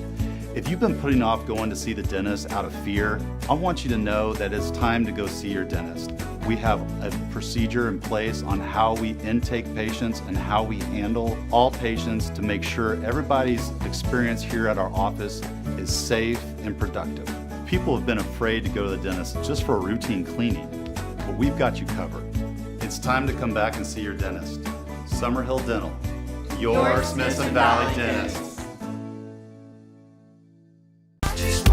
A whole lot of things have changed over the past few months, but some things have stayed just the same.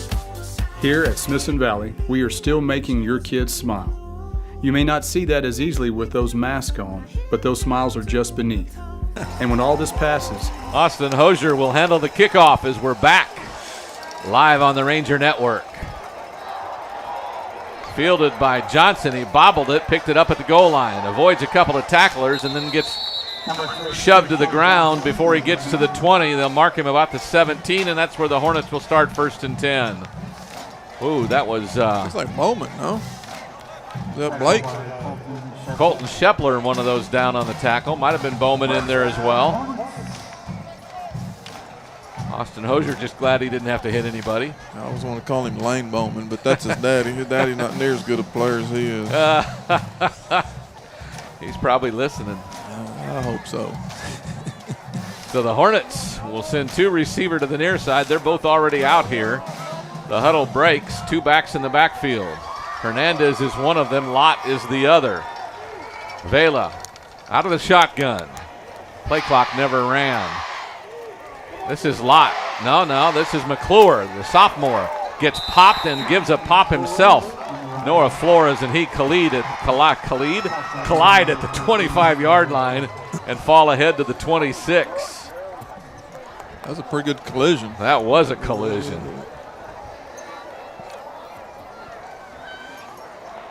So the Rangers defense ready for a second and a short one, I believe. A lot of times this is a chance for them to take a shot up the field. Yep. You know, yank a deep ball, and if it's incomplete, then you come back, it's 3rd and 1. Stewart on the far side, Bryant Kelly on the near side. 2 backs in the backfield. They'll fake the handoff. Now they give it. Ooh, and nice this foot, time Darlington. McClure is brought down by Darlington Frash in the backfield. That's a loss of a couple. It'll be 3rd and 5.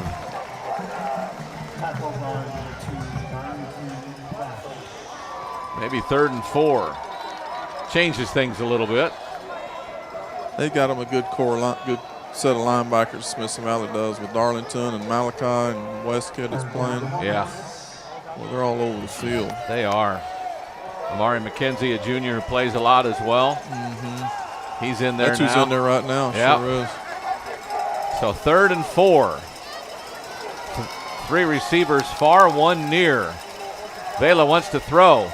Aiming for Bryant Kelly, but throws it too high as he had to throw over a linebacker.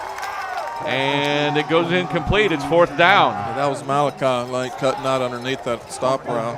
And he put some air underneath it. And if it had been a better throw, it might have got picked. Bryant Kelly unable to come down with it. So it's 4th down. They're in the same formation every time on their punts. At least they have been tonight. They have been tonight, but that's typically not what they're doing. And Hernandez is the blocker on the left footer side. Flores lets it go, and it gets a good bounce for the Hornets all the way back to the 30. A 46-yard punt, no return. Rangers will start 1st and 10 from their own 30.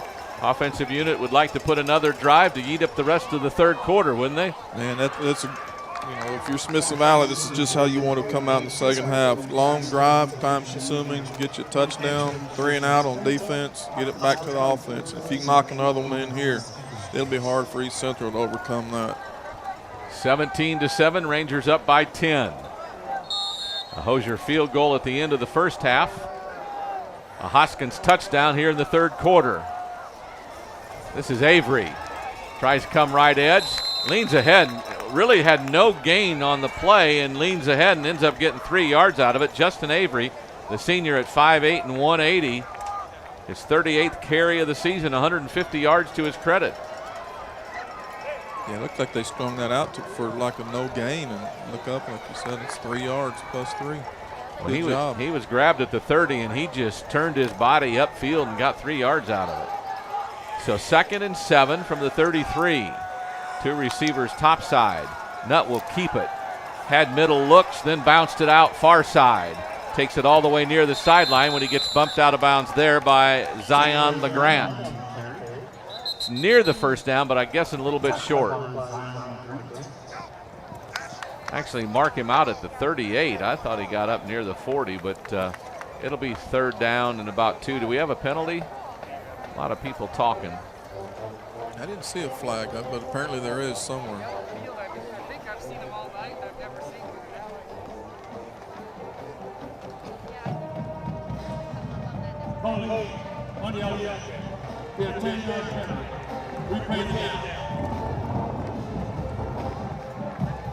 Holding on the Rangers.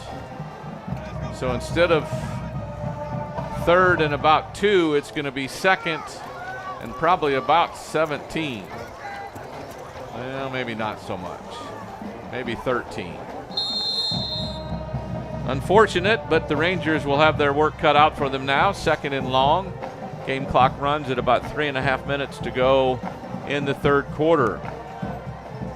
Nutt with 2 backs in the backfield, sends 2 to the far side, 1 to the near.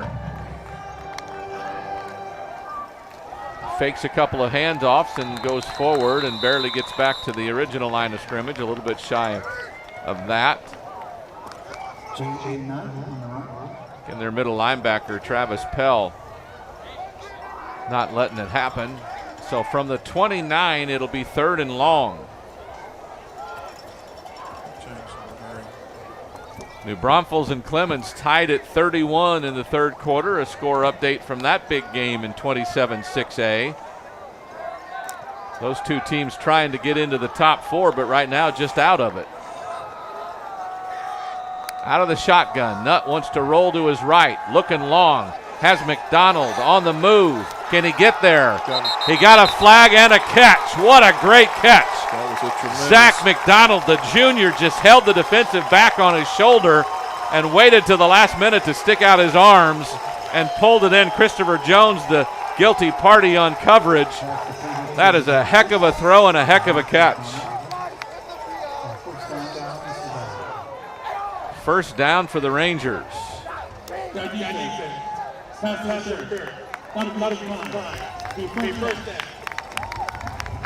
Ball's just inside the 35 at the 30, where will they put it? 33-yard line. 1st and 10 for the Rangers there. Big play, biggest play of the night on offense. Yeah, it's a big change of field position play is what it is. Get him on the other end down there. Just a great job of holding the kid off, like you said, and then allow second to make him the grab.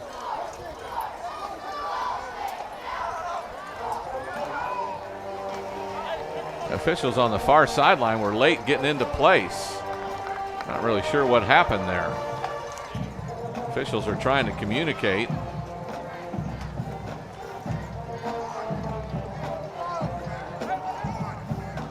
Is there a timeout on the field? We'll keep it. Yeah, he's talking to Coach Hubbard. I don't know what it is.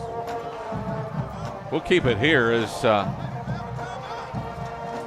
sort it all out. Yeah, Joe Hubbard, the head coach of the Hornets in his 5th year. Last year had him rocking and rolling early at 4-1. Then they faced the Rangers and took a little bit of a slide from there, ended up 5-5 on the season. Again, the referees, the deep one was at the line of scrimmage and the other one was still clear back in our territory. Not really sure what had happened. They're still explaining. Smithson Valley coaches seem to be okay with whatever.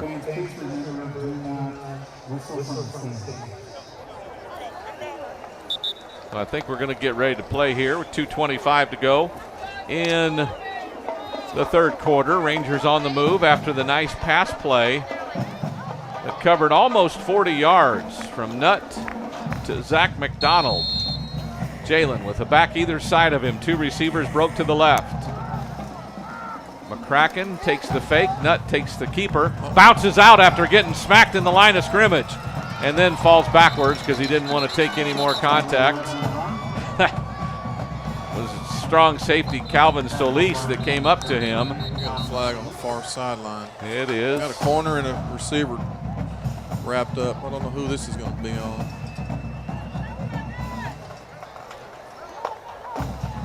Corner on that side is Zion LeGrant, pardon me. He's trying to listen in. One of the officials has his hat off, so did somebody run out of bounds? Well, there was no pass on the play, so what difference does that make? Could have been the flag and his hat. Could have been the second flag. Yeah, could have been.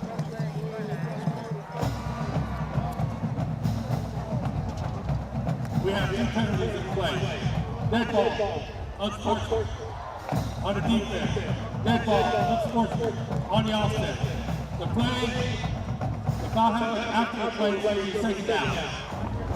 So the play will stand after offsetting unsportsmanlike penalties. Like you said, a receiver and a defensive back were locked up over there, and that's probably what it was about. Nutt gets the play, brings it back, and here come the Rangers as we near the 2-minute mark of the 3rd quarter. Scratching here on the far side. Everybody else is in tight. Handoff. This is Avery up the middle, has a seam. Puts some punishment into one of the defensive backs who makes the tackle as he leans forward. Good enough for a first down, I believe. Ball spotted at the 23, and that is good for a first down. Powerful run. It was Cornell George that dragged him from the side, but the safety on that play, Monseca, didn't want the contact like that. I think Smithson Valley, Coach Hill, they throw the ball pretty good. Jalen does a nice job. They got some nice receivers, but this is what they want to be about right here, is run the football right at you and bully you around. Scratching on a jet sweep fake that Nutt keeps, has a blocker in front of him, bounces it outside, cuts through a couple of defenders, and gets inside the 10 for another first down. Senelek, one of those out blocking on the edge. Didn't really catch the lineman that got out in front of him, but that was a good inside block there. Tight ends out blocking as well. So first and goal from the 8. We're under a minute to go here in the third quarter. Nobody ever seems to catch the offensive lineman's numbers, do they, Tony? But they're the ones that make it go. That's I tried to catch it on the replay, but they didn't. He was running sideways. Here's Avery. Tries to bounce it outside. Gets dragged down after a short gain. Starting center Britt Stoley tied up with one of their defensive linemen there. Both players down on their knees by the end of the play. I think we have an injury. Looked like an injury on the far sideline. One of the Hornet players. Got a couple of dozen seconds left here in the third quarter. The players will take a knee.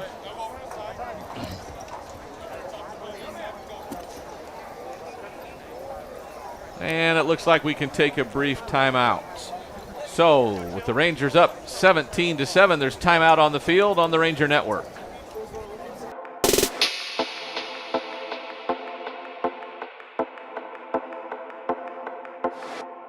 Hi, I'm Kim Acker, construction lender at Sage Capital Bank. I just want to say those Ranger cheerleaders are doing a great job. Keep it up. Go Rangers! And the injured party gets up and makes his own way off the field with no help. So after both huddles get their final instructions, the Rangers have the ball, second down and goal from the 7. Gain of about a yard on the last run. McCracken and Avery out there on either side of Jalen Nutt. Guess that's because Gabe already has a touchdown tonight. We'll let somebody else get one here. Jalen Nutt takes it straight up the middle, bounces off a defender, goes into the end zone with very little difficulty, and the Rangers put up another score and lead it 23-7 with the extra point to come. Jalen Nutt's 6th rushing touchdown. He'll tie Gabe Hoskins with that honor. There we go.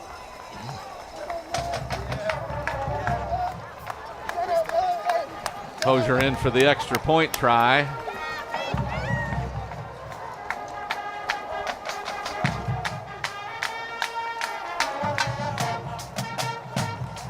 Hernandez was the young man running in from the right edge trying to get to block that one, but the kick is good and the Rangers go up 24-7. We'll keep it here because I'm sure this won't be a very long timeout before we kick off. The Rangers up by 17 with a couple of scores here in the third quarter to add to their deficit, which was 52-7 in the third quarter coming into tonight.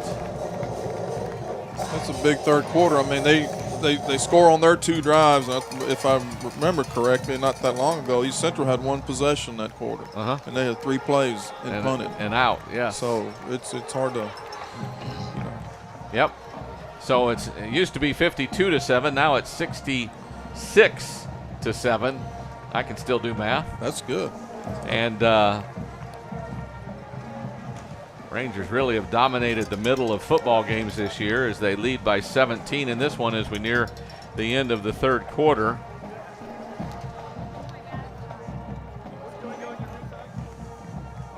Ranger students doing some push-ups down on the sideline. Part of one crew or another, I'm sure. Hoskins will have the right to go ahead and tow this one up as the play clock is running. Sends this one end over end. Johnson near the 2. Wants to come middle of the field, but gets gets hit hard, knocked off his balance. 30. That was Eggleston. Yeah, Sure. Eggleston with a big hit on special teams.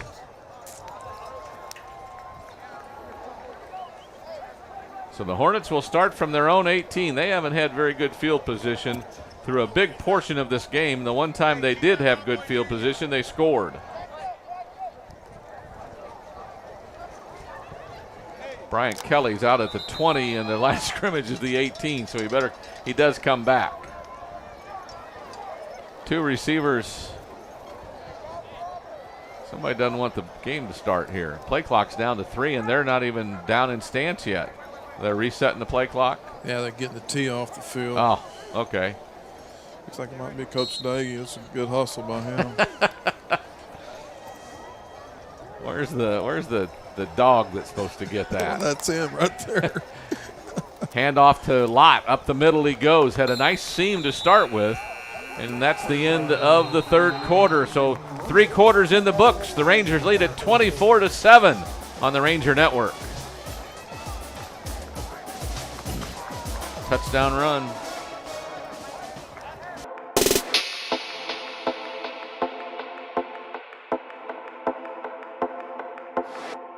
Hi, I'm Kim Acker, construction lender at Sage Capital Bank. I just want to say those Ranger cheerleaders are doing a great job. Keep it up. Go Rangers! I'm Dr. Matt Bayless with Summerhill Dental. If you've been putting off going to see the dentist out of fear, I want you to know that it's time to go see your dentist. We have a procedure in place on how we intake patients and how we handle all patients to make sure everybody's experience here at our office is safe and productive. People have been afraid to go to the dentist just for a routine cleaning, but we've got you covered.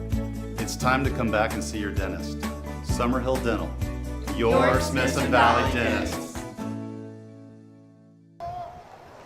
Starting off the fourth quarter, Hornets with the ball at their own 23. This is Lott again. Gets enough room before Gavin Woods brings him down at the 25. It'll be 3rd down and about 3. It's good to see him back on the field. Last time I did a game, he was out for some reason. He's a good young prospect for Smithson Valley. Sophomore defensive end, 6'1", 256, 27 tackles, 5 for loss, and 3 sacks so far this season. A season high of 7 against Wagner. So 3rd and 3 for the Hornets. We played just over 30 seconds. They fake the handoff and throw it to a running receiver. This is Stewart, who catches it and runs up to the 40-yard line before he's wrestled down. It's a quick slant and a good throw on time that time. Being chased by Montevello. So 1st and 10 for the Hornets out to the 40. They get their first down of the second half here early in the fourth quarter. So Vela now has a running back to either side. 2 receivers on the near side, 1 on the far.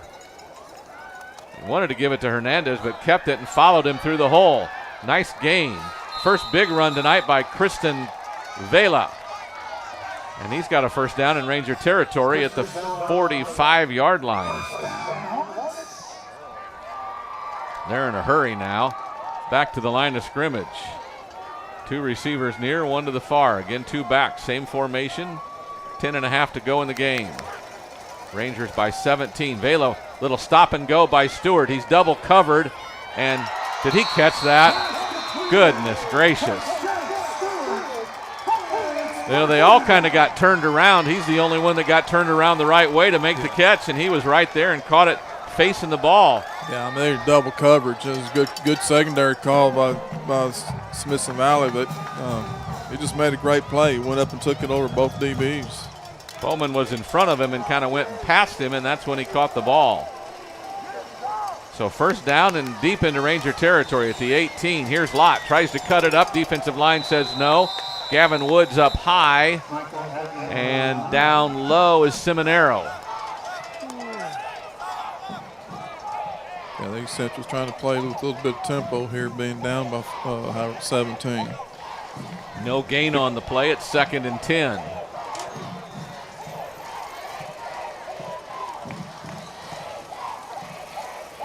Vela wants to throw, looking for Bryant Kelly in the end zone, just loops it up. The Rangers the only one that see the ball because he didn't see it, and it was thrown out of the back of the end zone. Bowman was there. If it was in the end zone, he'd have had the pick Also on coverage was Noah Flores. Brian Kelly went down, and I don't know that he ever caught eye of the ball. Vela threw it almost instantly and just put it up high. Yeah, he lost it in the night sky, it looks like. So now it's 3rd and 10 from the 20. He puts a lot of air under those. Yeah. I mean, there's no doubt it's a jump ball. It's not really a... He's not putting it on the receiver. He's putting it up for the He's receiver putting it up to go for the receiver, you go get it, Yeah. yes. Which, I mean, that makes sense. Yeah. They got 2 big ones. He's going to throw again. Looks for Stop Stewart and on go. a stop and go. Montevella was on coverage, and he threw it out of bounds. Montevella was all over that one. Saw it happen. Over the top, Bowman. Yeah, they've thrown that stop so much tonight. Yeah. But now, you know, Smithson Valley's corners, they should not be biting on a stop. You need to be defending the deep ball because that's the only way they're going to get back in it. So they will try a field goal here. Noah Chavez. Ball will be spotted at the 26. Well, we'll call it 27, a 37-yard field goal. What little breeze there is at his back. Snap is good. The hold is good. The kick is no good. Far left. Wide left. So the Ranger defense holds, and it remains a 24-7 score with about a 9.5 minute time to go. Rangers will have the ball 1st and 10 from the 20. We'll keep it here right now as the Ranger fans making lots of noise now as the difference now 17 in what was a close game. Rangers had a 7-point lead, then we were tied, then Rangers went into the locker room with a 3-point lead. They've scored twice. We'll see if they can do it again and chew up some more clock. 9.5 minutes to go. 1st and 10 from the 20. Nutt gets the snap. McCracken takes it wide right. Goes to the far sideline and keeps his legs churning and gets spotted at the 24. That's a gain of about 4. Be 2nd down and 6. A whole host of Hornets were around him when he went down. Yeah, he lost him in the pile. Yeah. Just kind of got on there and kept running his feet. McCracken comes to the sideline. That's wide receiver McDonald comes into the huddle. So just one setback. It looks like Gabe Hoskins. 2 receivers near side, 1 to the far side. Nutt takes the snap, hands it to Hoskins, bounces back and forth, muscles his way up to about the 27. That'll bring up a 3rd and 3. That's defensive end Marius Rosemond in on the play. Hoskins now comes to the sideline along with McDonald. A couple of tight ends come out. Well, Sendelik and a tight end, pardon me. So Nutt has the call. We'll go with a bunch of wideouts, it looks like. 2 receivers to this near side, 2 tight ends on either side. Jet sweep fake to Sendelik. Nutt keeps it. Tries to knife his way. I don't know. I don't think he got it. He got hit and stood up about the 28 and didn't get any further. So the Rangers might have to turn it over on the punt here as we go under 8 minutes to play. It's 4th and 3. They left their offense on the field. Offense is staying on the field. So we will see. 2 backs in the backfield. They're looking at the defensive set. Coach is trying to adjust. Play clock goes under 5. I'm not sure they're going to run a play. Coach Hill calls a timeout. Game clock at just under 7.5. The Rangers will take a timeout. We'll keep it here.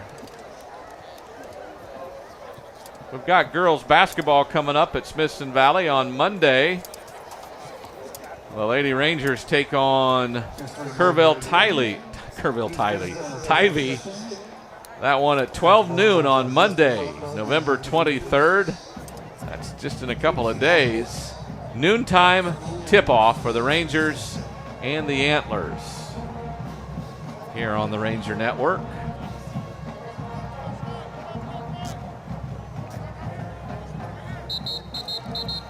I think we're going to bring the punt team out. It looks like they are. They got some defensive players on the field.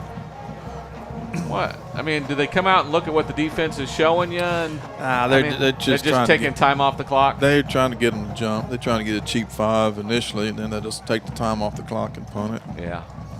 24-7, a 17-point lead for the Rangers. Remember, I told you 2 years ago this was a dogfight here, and it has been tonight. Hayden gets off the punt. A low one. Doesn't get the bounce this time. Does die just inside the 50 at the 48-yard line. And the Hornets will have decent field position with 7 and some change left to go. Rangers up by 17. Looks like they're actually going to spot it at the 49. It's creative officiating. That ball was spotted at the 48 when he touched it down, but it's at the 49 now. That's okay. 24-7, Rangers on top. Defensive unit asked to make some more plays. They'll send 2 receivers to either side, 1 lone setback. 3-man front for the Rangers. Vela keeps it himself this time.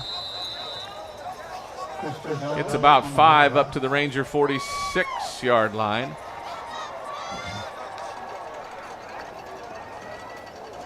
Darlington Frash on the tackle. We'll call it the 47, so 2nd and 6.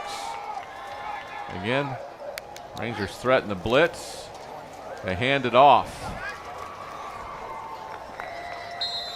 That's the cornerback, Zion LeGrant, with the carry. And they're bringing everybody in the kitchen sink.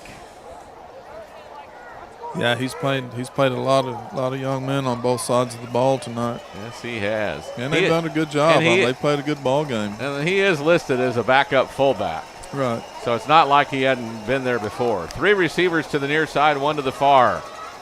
3rd and 3. They give it to McClure. Tries to bounce. Frash and others don't let him. That's Trey Moore. And Amari McKenzie.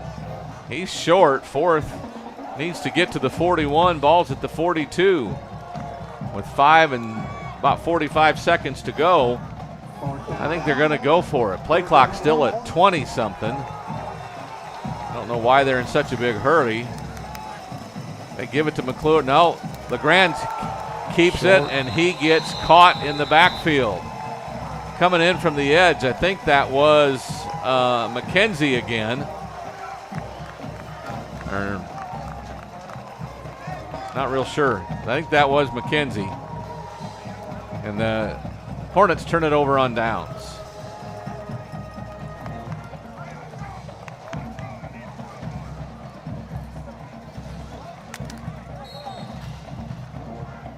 So the Ranger offense comes back on the field. 5.5 to go in the game. 24-7, Rangers on top. Tight formation, nobody out wide. Now Eggleston, jet sweep, gets it, going to the right of the offense, to the far side. Gets pushed out of bounds and hit late. Really surprised I didn't see a flag on that one. He was wrapped up on the sideline and somebody came in and hit him low. He's okay. Clock stops with the play out of bounds into Hornet territory at the 49, so a gain of 8 on the run.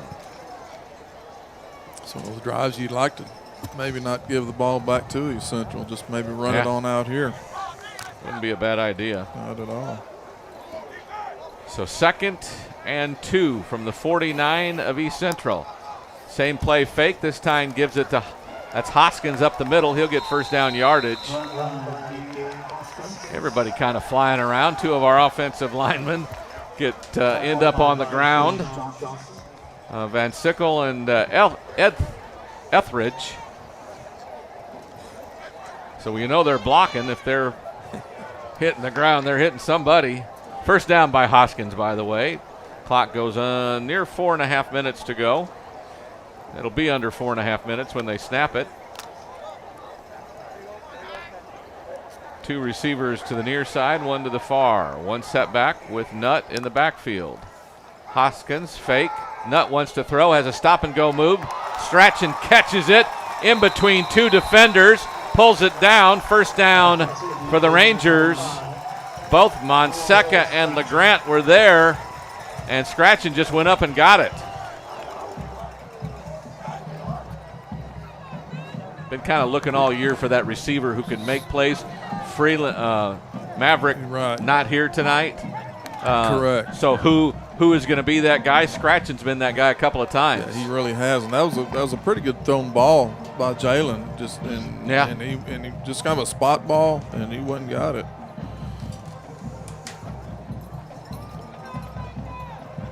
I don't know how the play clock is already running down. That doesn't make any sense.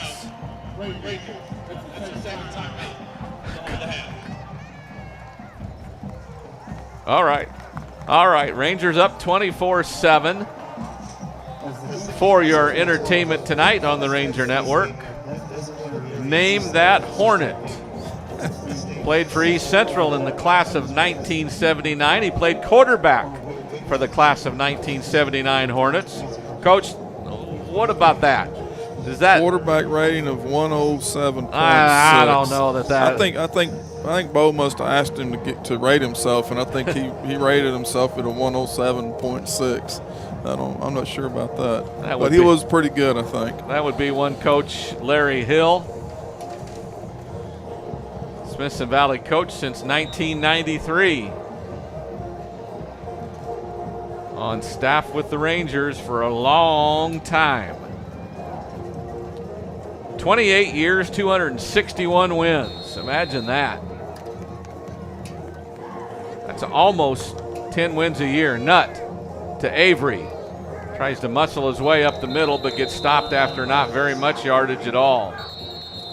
Hornet defense kind of bottled things up in the middle. Timeout. Hornets. That's the first timeout in the second half. Hornets going to use their timeout. Hornets going to call a timeout there. They didn't like the Larry Hill name that Hornet, I don't think, so they're going to call a timeout and see if they can get their own. It's too late, though. 24-7. Rangers up by 17. 3.5 to go on the Ranger Network. We'll take a brief break here on the Ranger Network.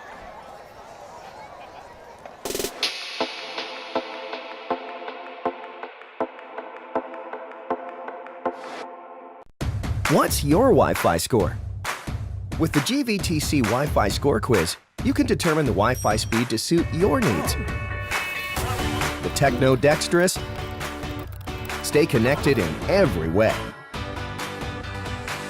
Take our quick Wi-Fi Score Quiz today at gvtc.com/Wi-Fi Score and make sure your connection is up to speed.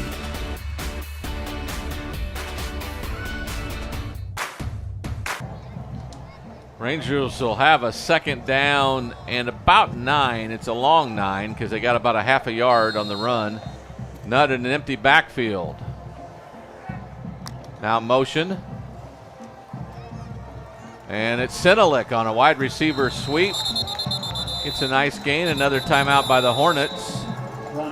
Gets up to the 20, so it should be 3rd down and 4. Sinalik, a little nicked up, comes off to the sideline. So another timeout by the Hornets. We'll keep this one here with 3:20 to go in the game. They've got one more timeout to go, trying to force the Rangers, trying to get the ball back. You mentioned that. 3:20 to go. You get a stop here, probably a field goal try. Yeah, and from Coach Hover's standpoint, they've struggled a little bit this year. So any little positive you can take out of a game, or if they get a stop here and put another one on the board, well, he's not throwing in the hat for his kids.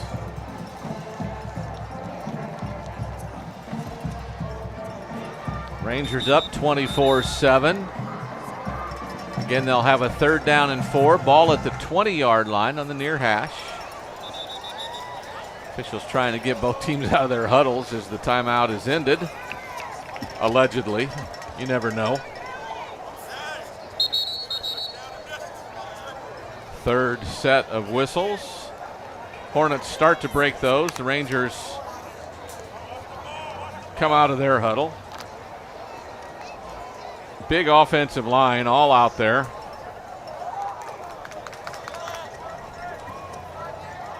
Two backs in the backfield, two receivers to the right side. It's a different quarterback. Yes, it's Mata.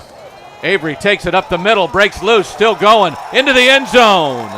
Justin Avery, the senior, with his 5th touchdown run of the year. And the Rangers are putting this one away right now. It's 30-7 with the extra point to come. What, I mean, is that deception to put a new quarterback in out of that scramble just to hand it off? I mean, Nutt's fine. They're just going to get him in the ball game. Okay. Get him in there and let him hand it off. They're going to run the same play regardless of who's the quarterback. Right.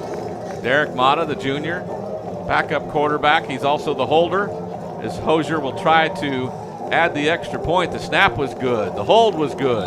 The extra point is good. It's 31-7. 3 minutes to go in the game. We're back after this timeout on the Ranger Network.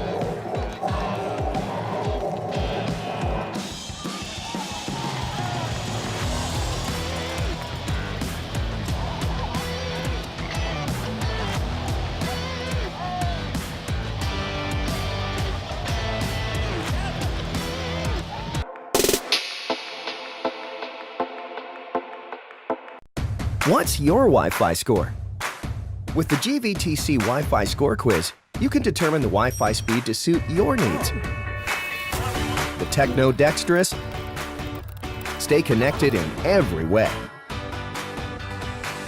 Take our quick Wi-Fi Score Quiz today at gvtc.com/Wi-Fi Score and make sure your connection is up to speed.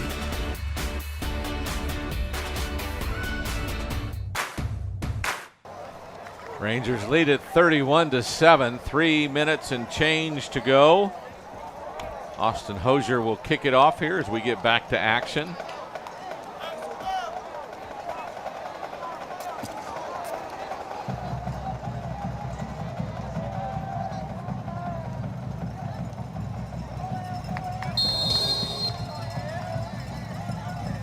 Johnson on the far side, Lott on the near side as Hosier kicks it into the wind, kicks it kind of high and lets it die about the 15.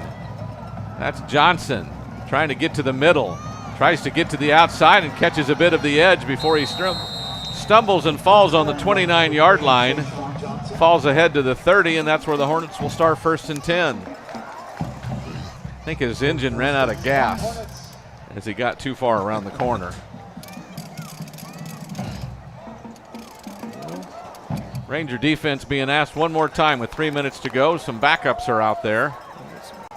Got some different faces on the field, and that's always good when you're able to do that. Cole Douglas on the near side end. Hamilton hasn't had a ton of snaps tonight with the 3 down linemen. He's out there.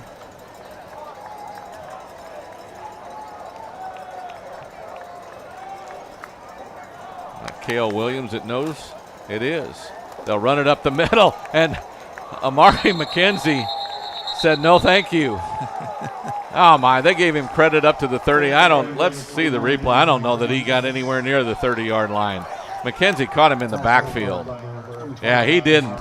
He caught him a yard before he got to the yard line, so that's a generous spot. It's always fun to watch those guys get on the field late that aren't starters for you, because they're playing with a whole different level of energy right now. They're so dang excited.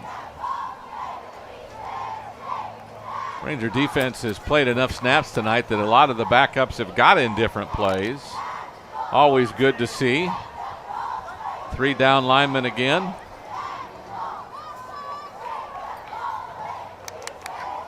Vela hands it off. This is Aguilar. Michael Aguilar. They get him a spot up to the 32. It's Colton Shepler, linebacker for him right now. He kind of lowered the boom. He did. See it here on the replay. Kaboom. He put him down.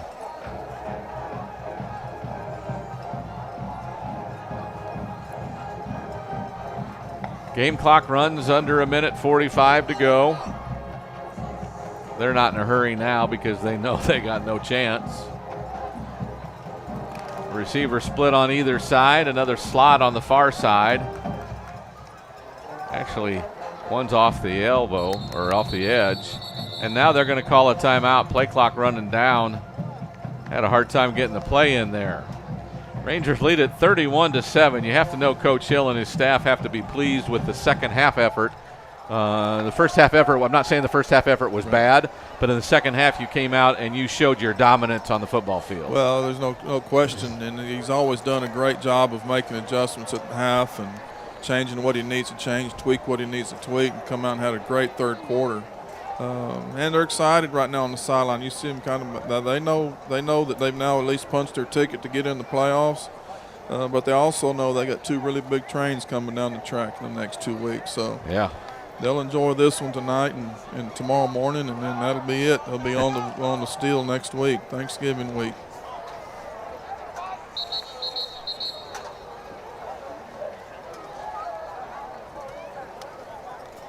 Ranger defensive unit.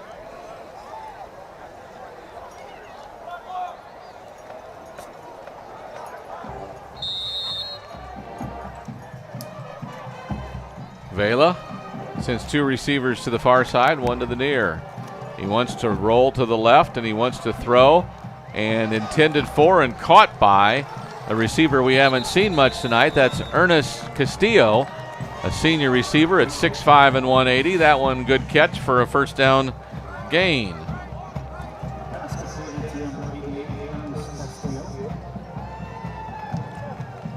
Wagner's beaten South San 49-0.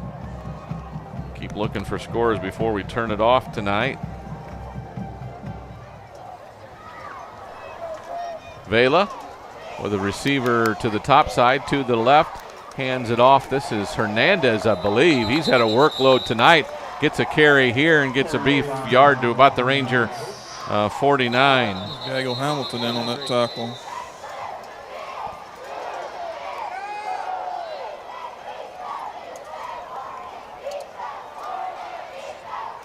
The Unicorns lead the Buffaloes as we have an injured player on the field. The Unicorns up 44-38. That one's in the fourth quarter. Judson leads Steele 21-16. That one says it's in the third quarter.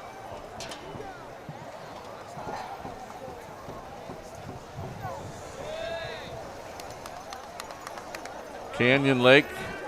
Wow, they lead Cal Allen 31-29. Cal Allen number 3 in the state. Canyon Lake up by 2 with just a couple of minutes to go. Good high school football on every Friday night.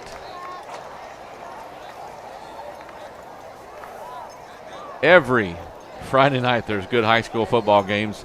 Probably wherever you are, there's a good high school football game. Bad thing is not everybody can go out and see it because we're in the pandemic, but at least you can listen to the Rangers here on the Ranger Network and watch the best video around with dynamic replays. I am just blown away that we have gone to such heights to get the kind of replays we're getting. Sideline camera action from JJ. Jenna up here on the 50-yard line camera.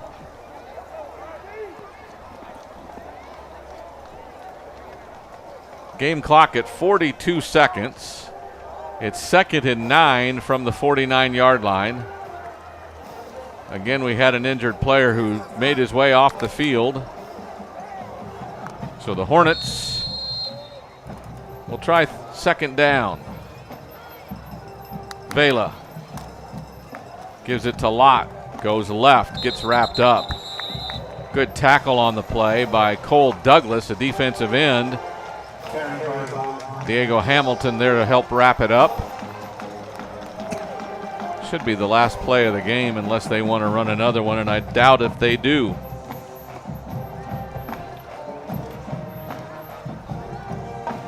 They are calling a play, and they're talking about it over there. Game clock under 5. They're going to have to hurry. They're not going to do it. But there's the buzzer, and the Rangers win it. 31-7, your final score from East Central. The Rangers punch their ticket to the playoffs by defeating the Hornets 31-7. Final thoughts, Joe? just a solid ball game. Really, East Central played a pretty good ball game up until the third quarter when Smithson Valley just kind of took control, moving the football, and of course they played real nice defense all night long. So congratulations to them punching their ticket, getting in. Might as well go on and win the next two now. Might as well. Jalen Nutt, Gabe Hoskins, and Justin Avery all scored rushing touchdowns tonight as the Rangers win it 31-7 for everyone. And there's more contact, or more. They're not just waving now, they're shaking hands, and I love to see that out at midfield. The Rangers win it. They improved to 6-1 overall, 4-1 in district play. That puts them a chance tonight. To get maybe into a tie for second. We'll have to see how Judson and Steele end up tonight. But the Ranger Network, Wick Productions for Coach Muchagumba, and this is Tony Brubaker saying good night and God bless on the Ranger Network.